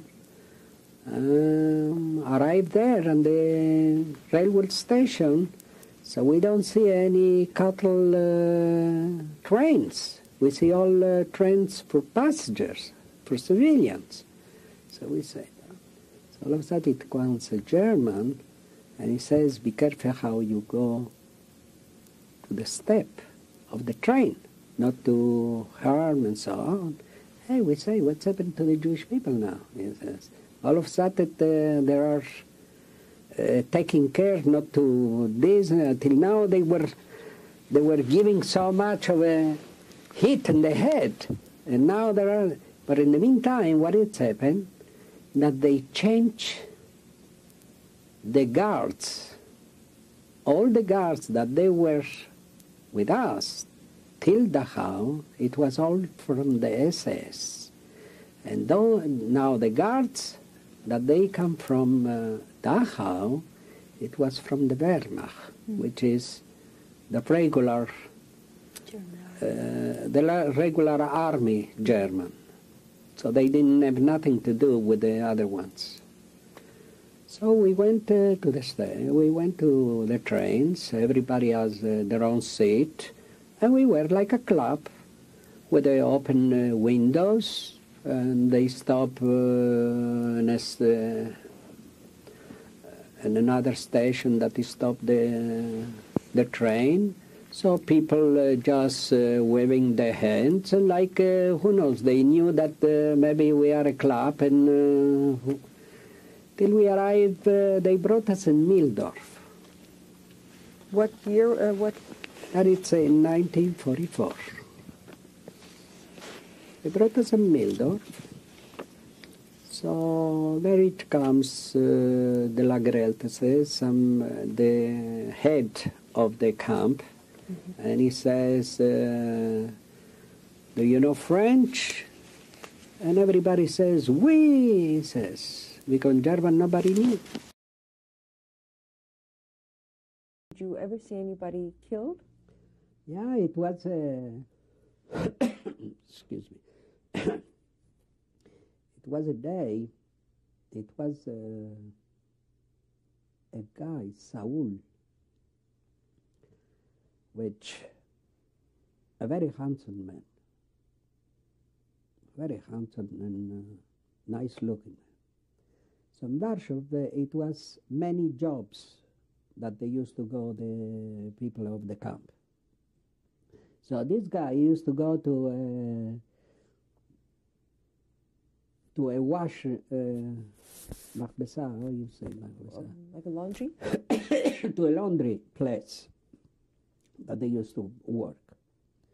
So in that laundry, there used to come also some Polish women. A Polish woman, he fell in love with this guy.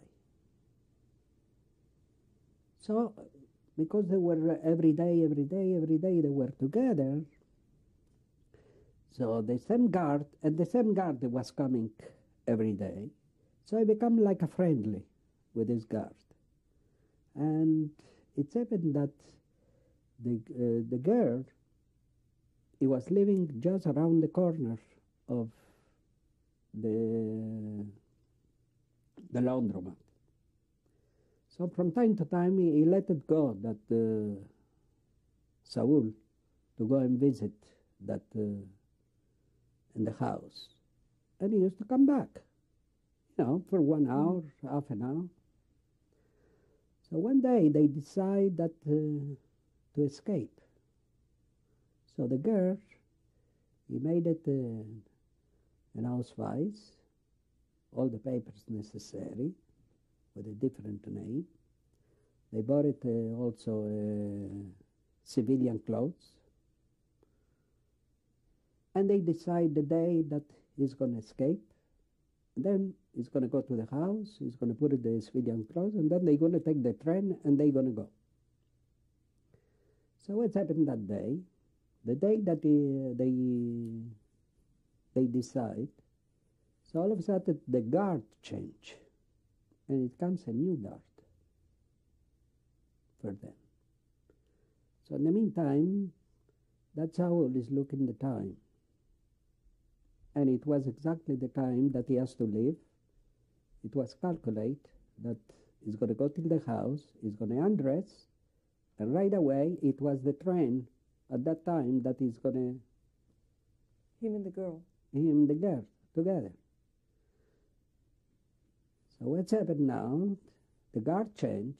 He goes to the guard and he says, listen, he says, let me go to this, to that girl. He says, I cannot let you go. He says, listen, the other guard, he let me go. I'm going to go for it and I'm going to come back.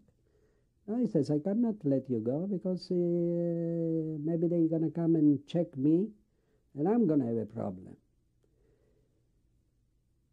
It says 2 or 3 times. So the guy, now Saul, he got very upset.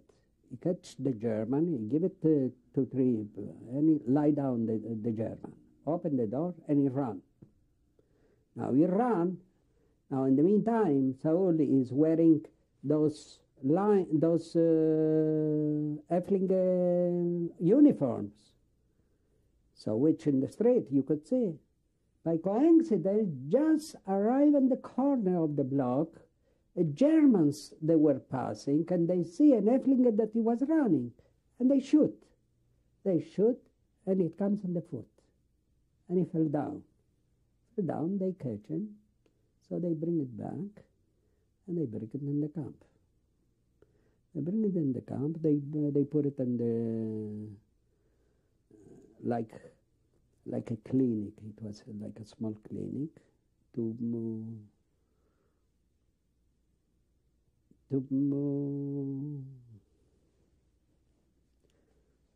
just the wound that should be healed. So once they healed the wound, it passed a month. All of a sudden, they call us everybody on the place. In the meantime, we saw that it was a pole there, and they put it a ganch in that pole. We say, what's that? And everybody was waiting. All of a sudden, we see that is coming Saul with Germans, with the guns. And they bring us in the middle there. So we see that near the pole, they put it a little, what do you call it? Box? Huh? A box? Yeah, a box of wood. So, and it goes on top of the wood. It's like a little chair, little scabot, what do you call it? So, and it's straight there with the hands tied up in the back. So all of a sudden it was 6, 7 officers there with the attaches. So and they come with the papers, they open the papers and they say that this and this and this and this, that the law it comes from Berlin, that the penalty of escape is hanging. So they pull the thing, and he remained hung it like this. And everybody was seeing. He says, take a look now. Go to escape. Everybody was talking now, each other. We were talking, go to escape. So what he made that he wanted to escape? How you can escape from here? So, and everybody, we continue as usual, going to work, coming at night. And every day just thinking, maybe one day it's going to finish the war, We cannot go forever, but in the meantime, we have to survive and survive and survive. You see that you had to have it, that strength of living, of that you want to live. It doesn't matter to what kind of a conditions. The condition, it was terrible, but still, once you have the will inside, once you don't lose your moral, you can live in any circumstances. And you wanted to live? And you wanted to live. You wanted to live. Certainly you wanted to live. That anyone that he didn't want to live, he died. Most of the people, they die just because of the why. It's the why they are here. They didn't do nothing, They didn't did any crime. They didn't steal. They didn't do anything. They were there just because of happening that it was Jews, and that's all. So this why people, they couldn't understand, and they took it inside. Many people. That's why most of the people, they die also in the camp. They die because of that. Why? Because they couldn't take it. That it was no reason that that they should explain. So this is what it was, the bad thing. But here now, I was young, and I wasn't even thinking about the why. I was thinking just once in a while the why. But most what I was thinking, how I'm going to organize to have a piece of bread and live. That's the only thing what I had it in mind, and passing the days. So, but I wasn't thinking now that my mother, what he did, that everything we lost it. This, it didn't even pass in my mind. I say, when I'm going to finish, when I'm going to come out from here, and then I'm going to go and see what it is. Did you think you would survive? I thought that I would survive. Yeah, I thought I would survive till the end. Only you didn't know, because it's happened one time in Warsaw. They made a selection that to take it all the most strongest people, the strongest, to send it in another place that I don't know what a job it was, and make the railways or something. And nobody returns from those people that they went. Everybody died. And I was the first that they took him out. They took me out. He says, we were all in the line. He says, you out. And I am out there first, like this. And I say, take it out, take it out, take it out, take it out. And then I say, where am I going to go? Why they are taking the strongest? So must be somewhere that is heavy work. More, who knows? All of a sudden, I don't know, the feeling, I had not a good feeling to go. I wanted to remain there with the other people. And I went one step back again. I went on the line. So they come. So they were missing one. They took another one. So, and they went. From all those that we knew, nobody come back. Everybody died. I don't know in what camp they brought us to work, what kind, but everybody died. Were you ever beaten? Yeah. I was beating one in Warsaw. I was beating one in Warsaw. One day that I wanted to see for, it was a Polish guy that he used to come and buy things. And I had a spoon of silver spoon. And I was looking for the guy to give the silver spoon to bring me some. So all of a sudden, so Germany see me, that I'm going just like this. He called me. He says, I don't know, he says in German, he started to give me in the head. Dang in the head with a glove that he had it. I tried to walk. I couldn't walk. He just crossed my foot, you know, and I couldn't walk. I lie down. He gave me. So, and then I try again to escape. So he gave me a few, and then I ran. And and I went where I was working. So it's been, we were doing everything to survive. Anything that is possible, you were doing. There are many things where it was. In Birkenau, it was also that they had it, the pigs, they used to give it potatoes without the clean potatoes. They used to give boiled clean potatoes. Take it out also the the skin. So we used to go there and take the potatoes from there to eat. So, but if somebody see you, so you took it all the risk. When you need it, you take all kinds of risk. And many other people, they used to take it so risk that they used to enter in the kitchen and take whatever it is from the kitchen to eat.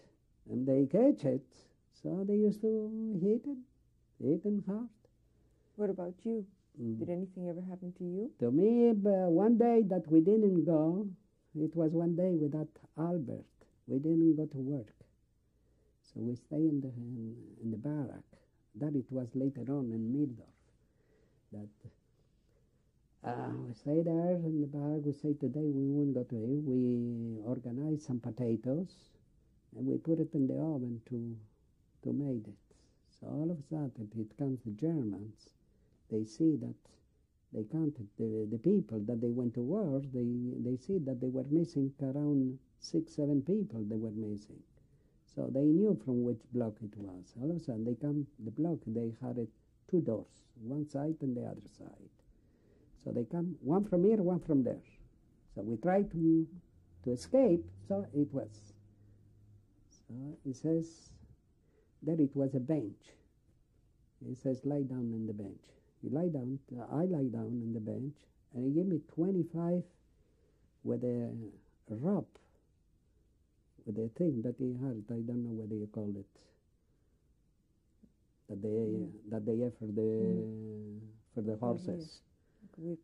Yeah, with a grip on the behind, and you were lie down, and you have to count it. 1, 2, 3, 4, 5, 6, 7, till 25. For 2-3 weeks, I couldn't even sit. And everybody that was there, everybody they had it. Albert, it was near the potatoes, and they give it in the head to Albert. Oh. But everything, it passed, and we forgot all this. All this we forgot. When did you leave the Warsaw Ghetto? So it was in 1944 that the Russian army was coming, and the Germans were retreated.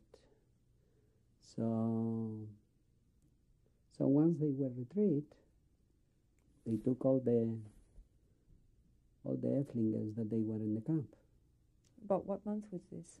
So it was, I don't know if it was hot. I don't know if it was May, June, or July. It was hot because everybody had the lips.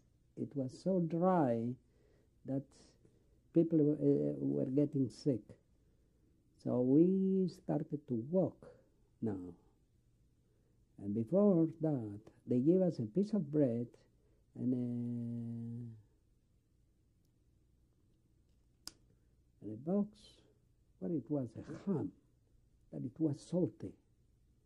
And we ate there, and we needed water, and we didn't have water. And we walk, and we walk, and we walk, and we walk. So we walk quite a few, and then we arrived to a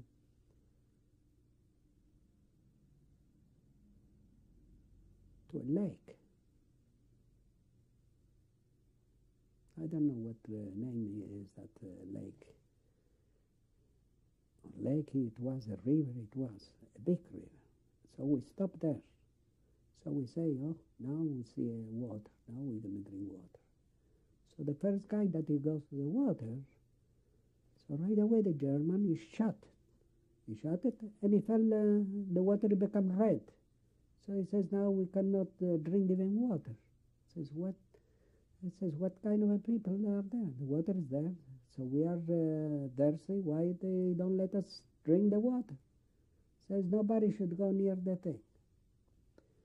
So the people, they had a spoon, and they started to dig with a spoon down. And we used to find in some places it was the water, it was sour. In other places the water was bitter. So just put it a little bit on the lips. So, and then after a day that we were there, rain, we heard the rain. Oh, we say, here, rain. And you see everybody with a mouth just like this, open the mouth that the rain should go. In the meantime, we become all wet. And we slept that night even wet. I don't know, it was mud, it was even, not even animals, they don't treat it that well. Till we arrive in a station, and they put us again in those train of cattle trains, one on top of the other ones, and all wet. So after a while, we arrive again. It was 12 at night. It was midnight. We arrive in a place, and we didn't know what it is. And he says, open the doors, everybody out, and everybody should hold the 5, one after the other one, because we couldn't stay even standing now, because we were wet, and then we are sitting without moving, so you become paralyzed. So we entered, and it was Dachau. Did everybody survive that ride? Which one, the ride? It was on anybody that it was in the end, and he couldn't walk, they shot it. So, and everybody was looking to go further than the other one, you know. You were putting all your strength, whatever you have it, to be not the last one, not to remain the last one. So, but they killed a few people that they couldn't go on. But we arrived there at Dachau, and they put it on the place outside. So everybody one on top of the other ones. We were like sacks. So in the morning, it was early in the morning when they wake up there in Dachau. They bring the coffee to the blocks because Dachau, it was a camp of all the political people, like Leon Blum, all the, so they were, it was not it was not a extermination camp, it was a political camp, this. So the people, they saw us, he says, what are you? He says, what kind of conditions that the way they saw? We say that we are Jews from the camp. It says, don't worry, it says here, you're going to go in the shower, you're going to eat good, and this and this and this. And this is, we went to the showers, and nobody wanted to come out from the shower. Everybody wanted more water and water and water, and wanted to drink and drink and drink. They were, see, it was a time that we urinate in the train. We urinate and we put it to become cold, because hot you couldn't know. We got cold and put it in the lips, just because it was so dry, the lips. It was terrible. But arrived there. So after they brought us in a barrack, where everybody has their own bed, bunk beds by one. There we slept. They brought us next day. They brought us a very good food with pieces of pork inside. That first time that they brought us with fork, we didn't know what it is, a fork, for so long time. For a year and a half, we didn't know what is a fork, because we didn't eat anything that needed a fork. So then they brought us also a pear. Say, here's the color, here is a camp, we say. They're treating like a human being, the people. So we stayed there a week. In a week, everybody was already good.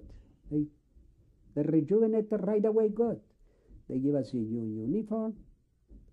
The new uniform, all new, tip to top, with a hat and this, all new. Like we were looking like we were Boy Scouts, the way. So, and then they put us on the plus, they counted, and they say, now you're going to go to another camp. So this picture, it was in 1945. It was in June or early May. So those are that we liberate on the same place.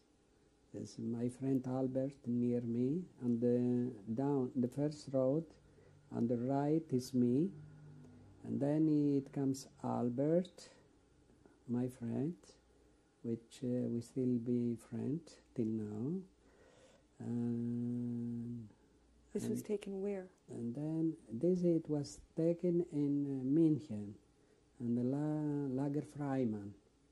Yeah, and all the other people, they went to Israel, and some they are alive, some they pass away already. Okay. This picture is, we made it in 1945 in Landsberg.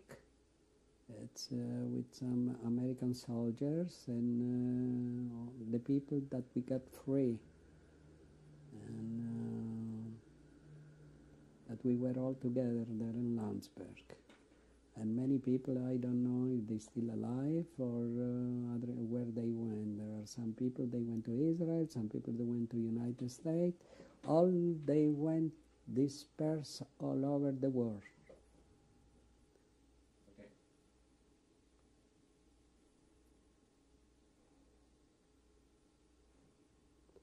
This is in Salonika with a friend that I had it before the war, Moise. I don't know where it's now. It's in 1945. This one is in 1947. It was on the day of the Holocaust at the monastery synagogue in Salonika. And this one is with my friend Albert in Salonika, that he went for the military in Greece. Okay. This is a picture that we forgot, that is long time ago when I was going to school, and on the first grade, or even on the before. I am the third on the right, from the front, back, the third person. And this is taken where? And it's taken in the school, the Italian school in Villaida, in Salonika. Around 1932. Around 1932. Finally, towards, I already was there a few months, I believe it was August 43, a new selection. We don't know what it is. So they picked my number. I start crying. I go to my couple. Says, they took my number. I don't. Says, stupid. You go to Warsaw. Go. You know, you should go. No, I says, I'm good here because I was so bad everywhere else. And I was good there. So I didn't want to move. No, I says, that's where I come from. I'm from Warsaw. Over there is no guest chambers. You know, you go. Finally, he made me go. He pushed me, you know. He said, you should go. So, okay. A day later, they took us to Auschwitz. Auschwitz was like paradise compared to Birkenau. Auschwitz was only sleeping two in a bed. We were 7 in Birkenau. We were there for only 48 hours. They give us a bath, and they give us civilian clothes. And they put a big red paint in the back of the jacket, you know. But the only thing they gave us bed was wooden shoes. wooden shoes. That was bad. That was really bad. But I found out later that it was bad. What was the significance of the red stripe? Well, in case you run away, so they'll know who you are. Because in Warsaw, there was no electric. In Warsaw Ghetto, when we got down there, there was no electric wires. It was just what do you call a brick wall, or surrounded, and there were some guards, on top, just a few guards. It was sort of nothing there. It was nothing actually. When we got into Warsaw, and they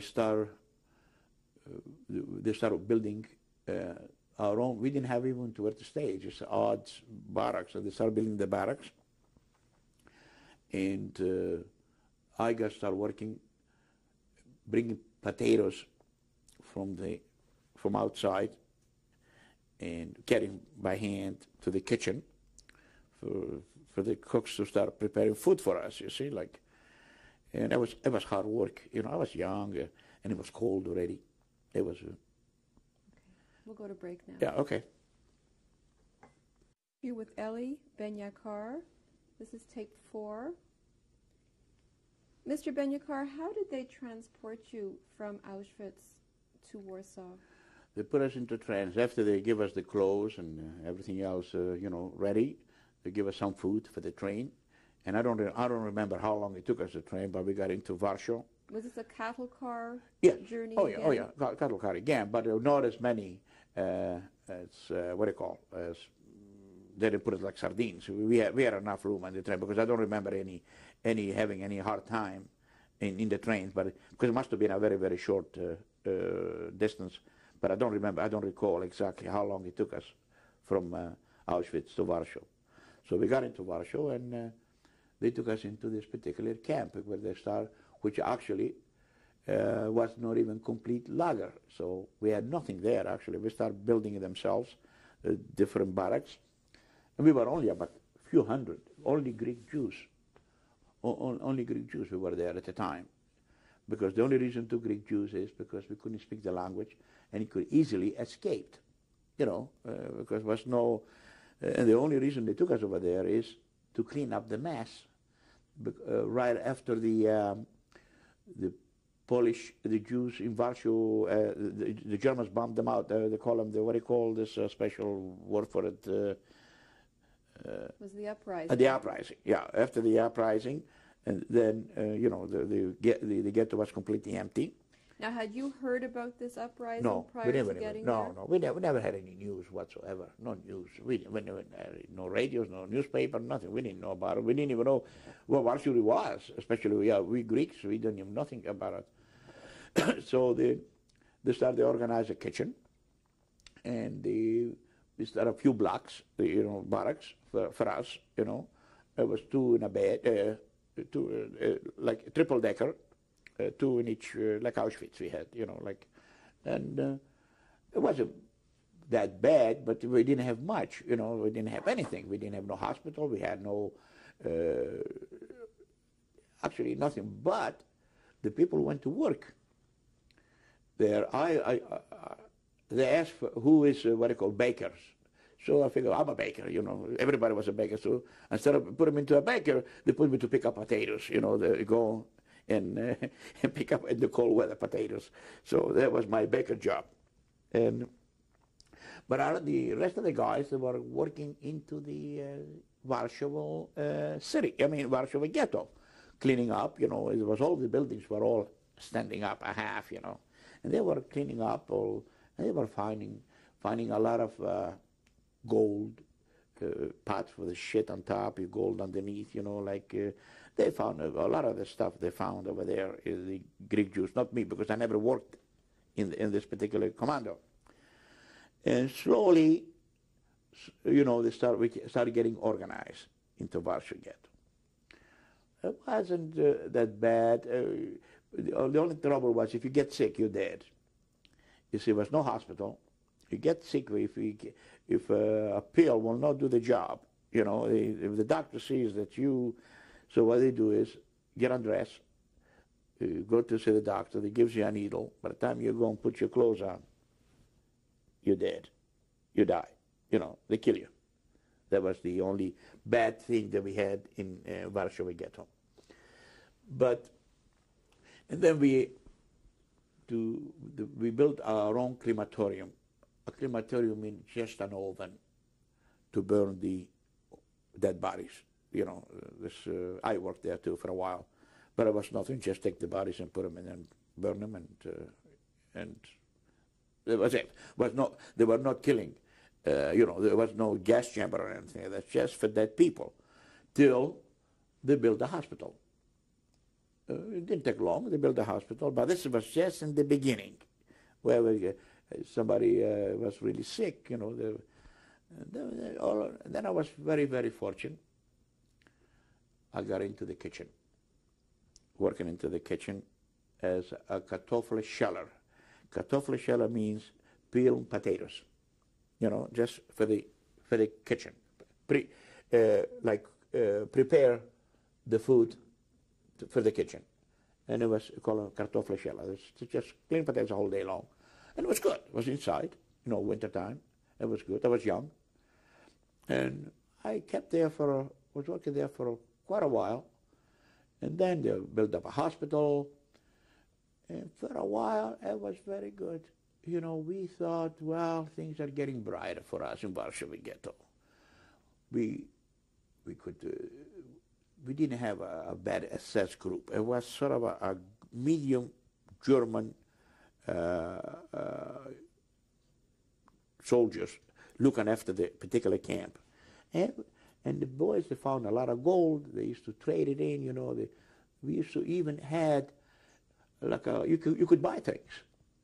You know, after all the trouble, you know, it was terrific. And I used to work in the kitchen, and I used to go twice a week into the Warsaw city with a German and a truck and bring the bread for the prisoners. Yeah, so, and then I used to have gold with me, different things. So I used to tell the German, can I go to the store? So the German come with me to the store. I used to buy cheeses and even vodka. I used to, you know, let me bring it into the camp. It was okay, you know. Everybody, all the Greeks found a lot of gold, diamonds, and all that. So it was changing. It was, you know, it was like from Birkenau, Auschwitz, you know, to this. For the beginning, it was very good. What was the mood in Warsaw? What were people talking about, or well, what did we you don't manage talk. to pick up? We don't talk to any people in Warsaw. The partisans were there in Warsaw. I'll give you an instance what happened. And one of a handsome boy, a Greek, really handsome man, he was working in camp, in Warsaw camp, changing where the shirts are, you know, like changing to take them to the cleaners every week. He used to go with a German, what he calls truck, and take the old clothes and bring the cleaner clothes to the camp for us. And he used to be in charge of this thing. So he used to go once a week into this city, into this big laundry thing. And a Polish girl fell in love with him, a worker, but just not a prisoner, just an ordinary worker in civilian life. So he told him that he fell in love, he liked him. He says, we'll organize to save you. The partisans will meet you they give her you know, when they're coming in, what do you call, when the wagon, you'll be coming back to the camp, you know, the truck with the partisans will be waiting for you there. You try and run, and you know, and they'll grab you, they put you in the truck and take you to the mountains, you know. Everything was set, fine. And it happened, it did, and all of a sudden, he ran away, and one of the soldiers, one of the partisans shot one of the Germans. There was two Germans with him. And then when he started running, the other guy shot him, this Greek guy, in the leg. He fell down. He couldn't run into the truck, so the truck left. And they left him there, so they brought him back into camp. And he was such a handsome, a good, nice-looking man. They hanged him. You know, after 2 weeks or weeks, or recuperate from the wound. So they hang it in front of us. That was one of the saddest thing that we could see in Warsaw. And it was going there for a while, and then all of a sudden, those German group left and came there, a bunch of son of a bitches, real bad SS, they came from another camp, from Buchenwald, I don't know from where, one of those bad camps. They took over. They cut off everything. They cut what we used to have, we could buy things, cigarettes and everything else. Everything was completely out. And we were ready now to start the agony again. For a while, for a few months, I would say we were there almost a year. For a few months, we had like a paradise, which I never believed it. But after what we saw in Birkenau and Auschwitz, but it became like tyranny there. But I was working in the kitchen. I had no fear. And then all of a sudden, typhus came into the Warsaw Ghetto camp, an outer camp. And it was bad. And I had a good friend of mine, which I survived. If he's alive today, which he is, I have a picture of him. He's alive today, he's on account of me. So he had typhus. And he was in this particular barrack, with a sort of a hospital there was. What's his name? Izakiniko, I have the picture here. Namias. Izakiniko, Iskak Namias. I have the picture. I read with Feckles on, my age. As a matter of fact, he's 6 months younger than me. I always tried to save this guy, because wherever I used to go, he used to be behind me, but he was always unlucky. They used to kick him out. At least I always managed to work at the kitchen. As we go far in the camps, there's a story behind him. So the finale was that I went to the doctors, and the people were looking after the typhus people. He survived. They were dying like flies, but he came out, and it was the happiest day of my life. He came back to Warsaw to work with me in the Kartoffelschale, with me at the kitchen. But the things they want to go for the rest of the Greeks, so not for me. I mean, I managed. I was the same weight. I was, and I never got sick. That's the beauty of my camp, that I was, because a lot of people got sick. Some they made it in the hospital, some they came back. But so happened, I didn't eat dirt. People were eating. I used to go to the garbage, eating potato shells full of, garbage. And they were eating grass, you name it, wherever they found it. They were. I happened not to eat. And my stomach shrunk, While I saved myself, I didn't eat this dirt. And the people that got sick and died, it was from eating all kinds of dirt. They were finding. And I never ate that stuff, and I never got sick, which, thank God for that. That's because if I would have got sick, go to the hospital, I'll never make it, because I was skinny. It was only 100-some odd pounds. So finally, time goes by, the same routine in Warsaw, day after day. We don't know nothing, what's happening. And all of a sudden, we hear rumors that the Russians are only 60 kilometers away from Warsaw. Well, all the Germans are ready. They start putting us together to evacuate us. The sick people left them over there. They shot them in Warsaw, and us, we were good. So they put us, we got dressed and started walking. We walked through Poland 3 days. We were walking through the day and stayed overnight near the water somewhere. We were about 3,000 people already in Warsaw, because there started people coming in. Every so often when new transports coming in, we had some Hungarian Jews already, and some French Jews came in. The first transport was only Greeks. Then started coming French and Hungarians. And the camp became big. It was almost 2,500, 3,000 people. And we were marching. I don't know where we were marching, but we were marching. We didn't know where we were going. And whoever stayed in the back, they shot him. We couldn't walk anymore. They shot him. They dumped him in the corners down there. So. Did you see any local people during this walk? No. Well, maybe the odd farmer, because for the streets that were taking us, there was no. They weren't taken through major streets. You know, they were taken through places there where nobody was there.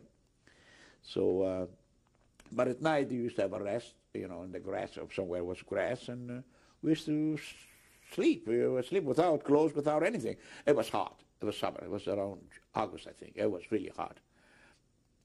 After walking I think it was about 130 kilometers or something, they put us into trains.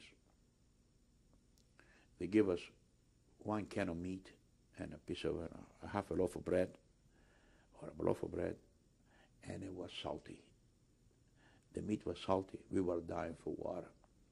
Finally, they put us into trains, wagons. You know, the cattle track wagons has those big doors in the middle. They put us 45 in one wagon on this side and 45 on the other side.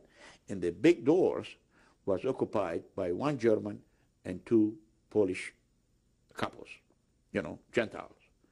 And they put us sitting on the floor, one top of the other. It was I think, 5 rows of 9 on each side of the what do you call of the wagon. It was unbearable. You couldn't move. So finally, there were people dying. You know, it was a matter of fact killing each other. So as soon as we used to pass through what do you call a river, to dump the bodies. You know, and those Germans and the couples that were hitting us because we were screaming. You know, we couldn't move. It was so bad. And I don't believe it was very long that we were in the trains. But from the 90 people that we got into the wagons, only about 60, 65 arrived in Dachau. We arrived in Dachau. Take a look at Dachau. The people who came to pick us up, he takes a look at the shape that we were in, and some of them, we told them what happened. They shouldn't have done it. Dachau wasn't a bad camp. Dachau was a concentration camp, but it wasn't like Auschwitz or Birkenau or Buchenwald or Bergen-Belsen, where you heard all those camps.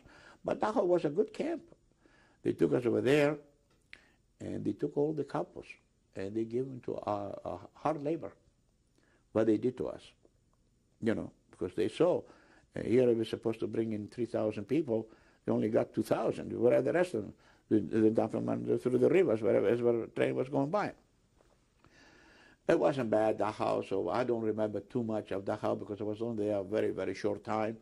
They give me a number, 87,790, written in a what do you call, written with a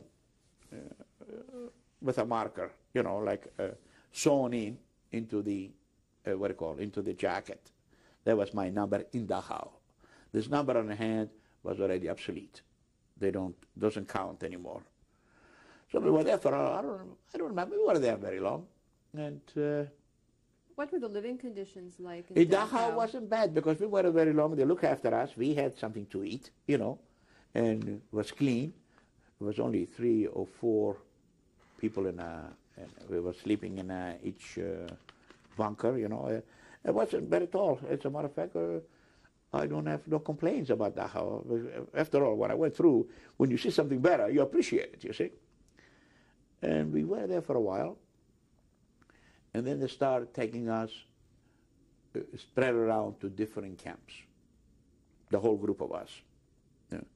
Some went to Mildorf, was a camp named Mildorf. Me, they sent me to Waldlager. Waldlager means inside the forest.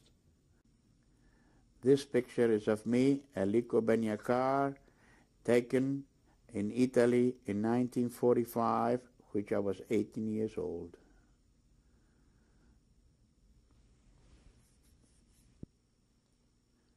This picture was taken in 1947 in Feldafing. The whole group here are the survivors from the concentration camp, which we were liberated together in Feldafing, in Tutzing and Feldafing. And I am the picture, I'm in this picture just behind, in the second row, just behind the guy with the tie. I'm wearing a T-shirt. I don't wear a jacket. I'm not wearing a jacket. And the guy with the tie, his name is Ovadia, which he lives in Israel up till today. Some of them are still alive, and some they are gone.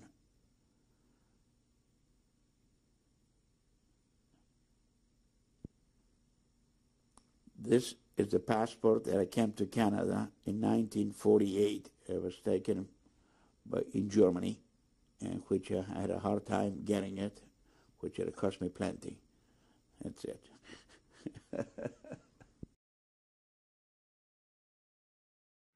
They sent us to Poland, to Warsaw. It's 500 Greeks and 2 doctors. We can speak no Yiddish, we don't speak no German, we don't speak no Polish, we don't speak except Greek and Spanish. So that's the one, because they was building inside the ghetto, inside the Jewish ghetto, after the prize. It was everything done, the buildings. And we built a camp there. So you were rebuilding the camp? No, we built a camp, just our camp, barracks for ourselves. Just for the 500 Greeks start building the barracks.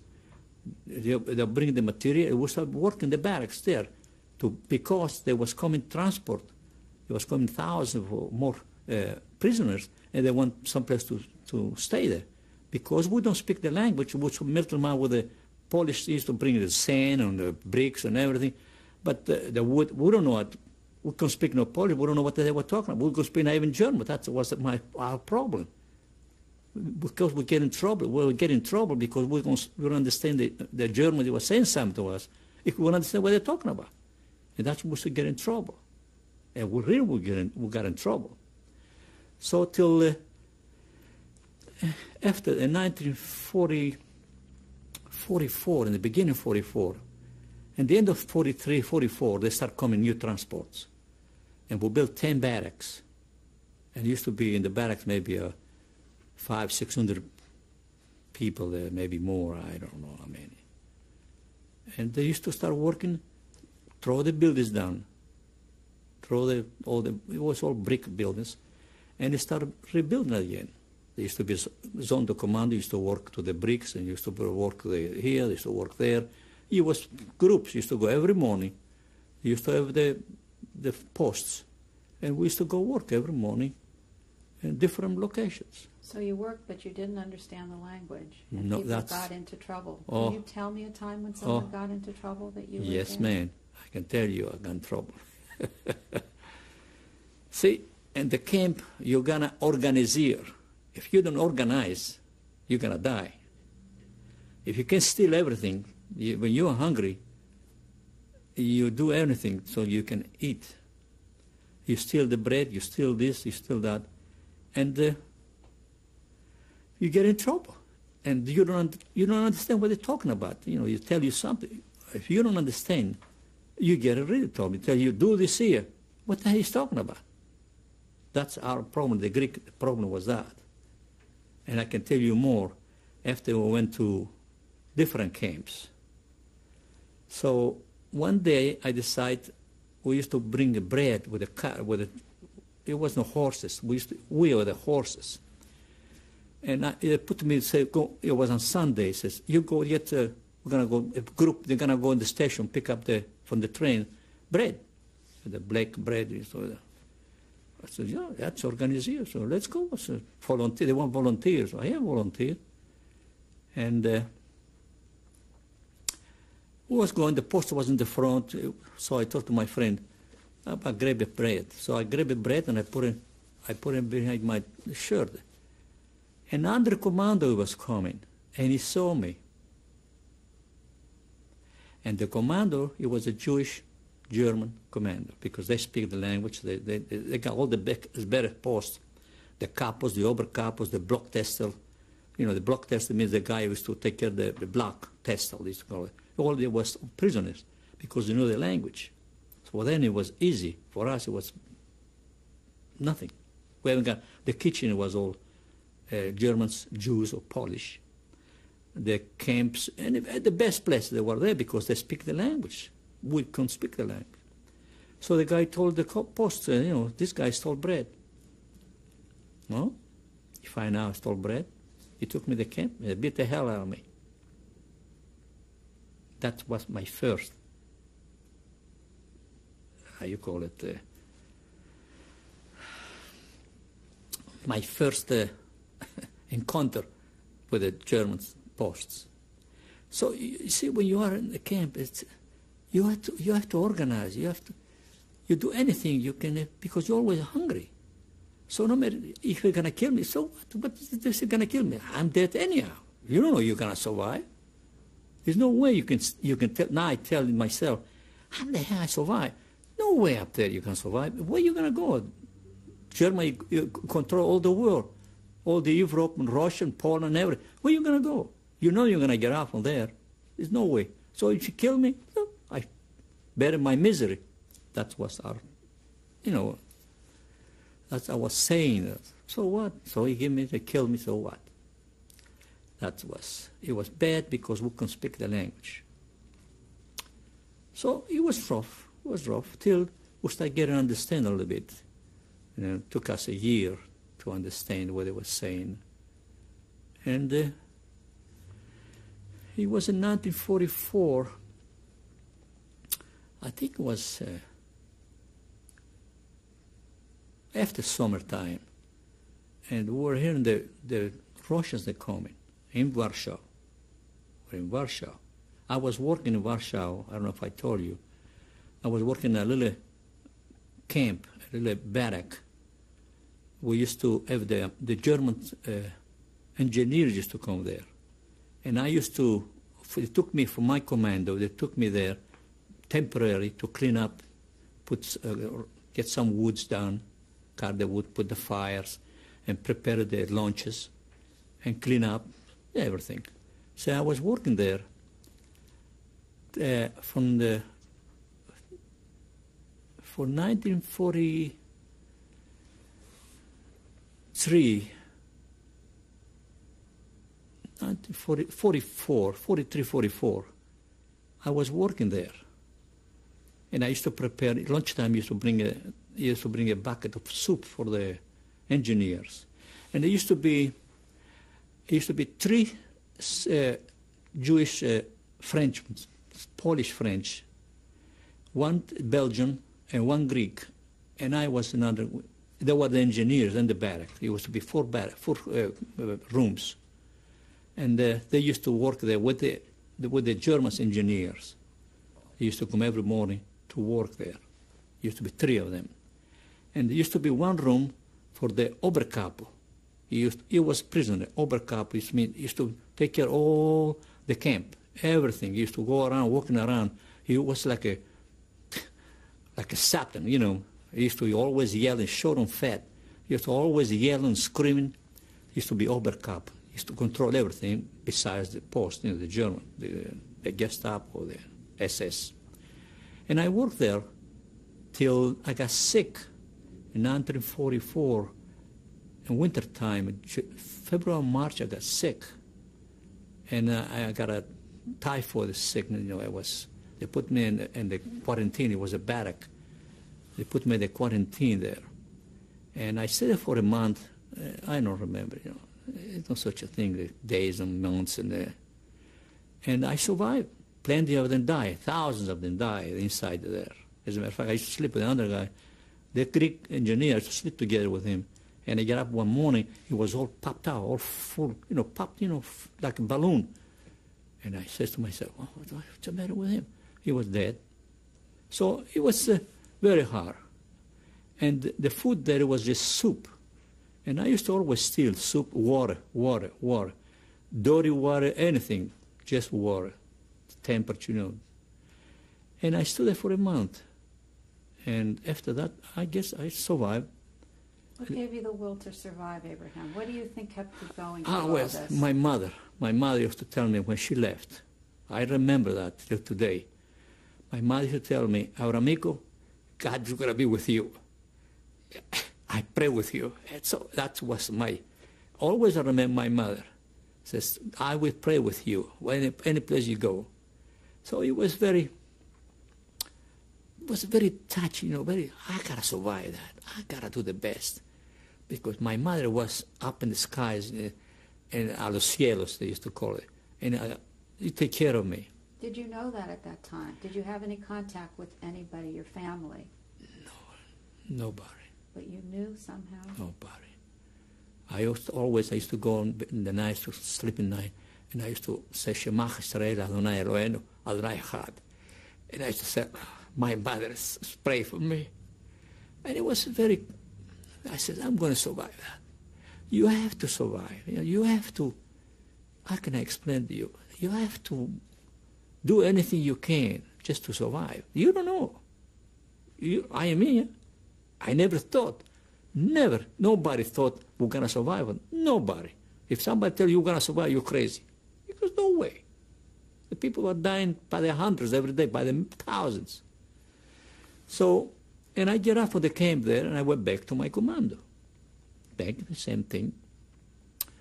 To clean, take care, put fire in the woods, cut the woods, and the back was a broken building. And I took care of that. Washing, took the mopping. I was happy because I was not going outside in the cold, working the cold, the bricks. Till one morning when I went to work back, and out of the guys, the Jewish people used to be there, the three Frenchmen, the Belgian died, and the Greek guy died.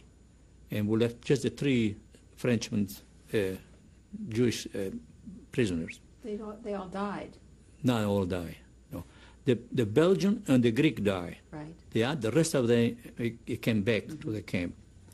So, and I came back, and in the morning the same thing, you know, put the fire in the stove. It used to be stove with the wood.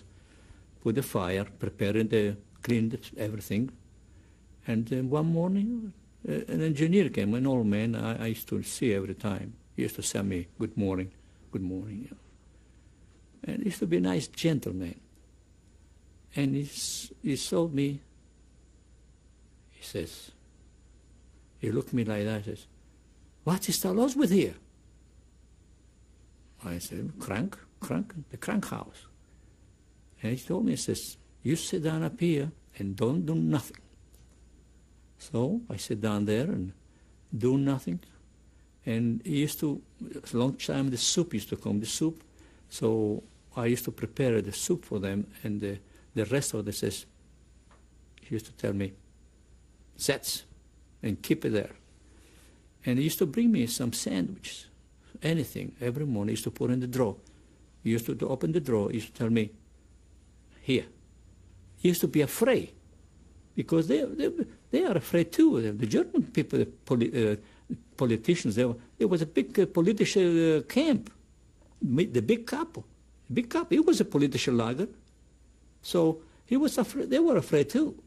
So he used to tell me, up here, you know, when he used to go home, before we go to the camp, I used to find out when he got a piece of bread or a sandwich. So I survived. And I come back in 2-3 months, I was just fresh blood, and I was terrific because of this German Christian engineer. I don't remember his name. You don't ask the names, you know. What you know my name for? You don't ask the name. Good day, good morning, and that's it. So after that, it was in summertime in Poland, in Warsaw, which they hear the Russians are coming.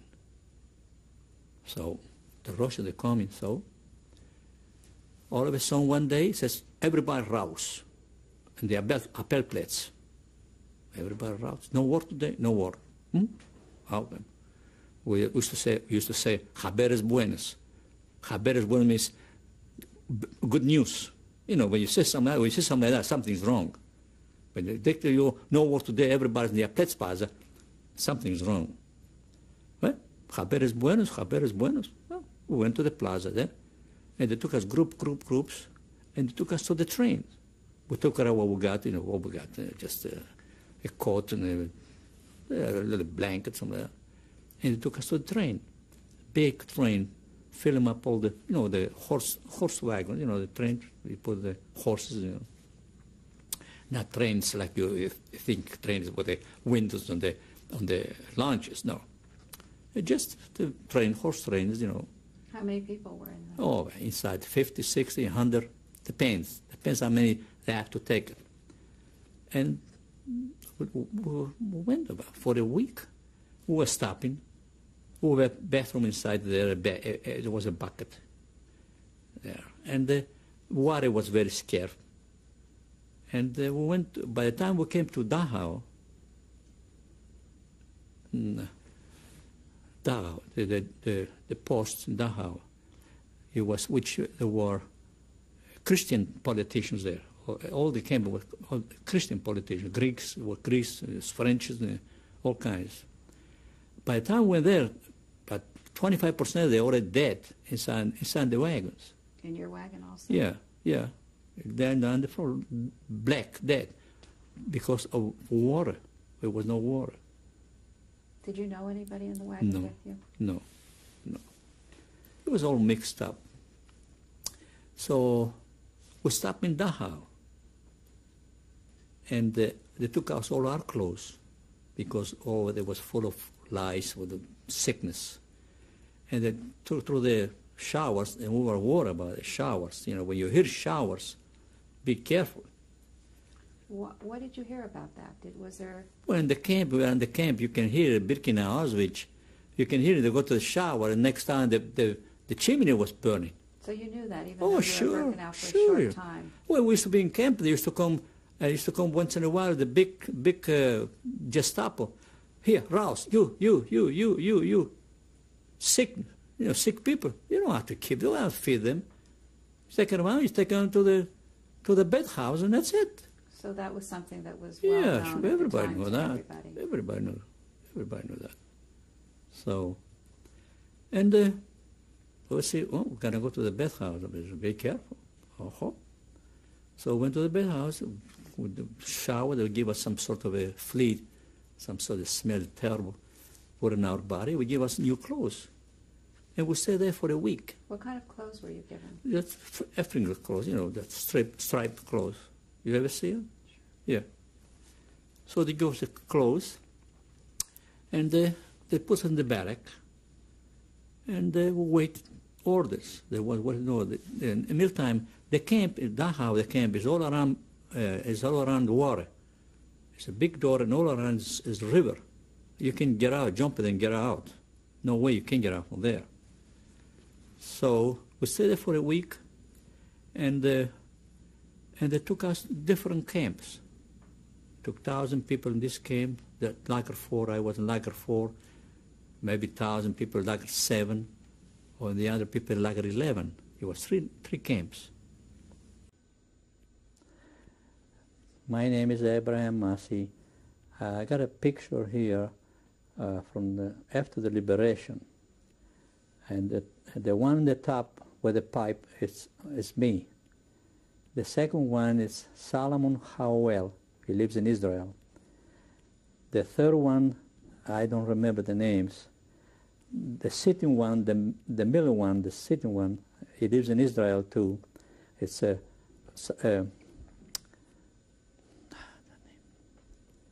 Isaac Alaluf. There's this one here. The one sitting down. The one sitting in the middle. In the middle. And the rest of them, I don't remember the names. Where was this picture taken, Abraham? It was taken in Munich, in Germany. And what year was it taken? In 1945. Thank you.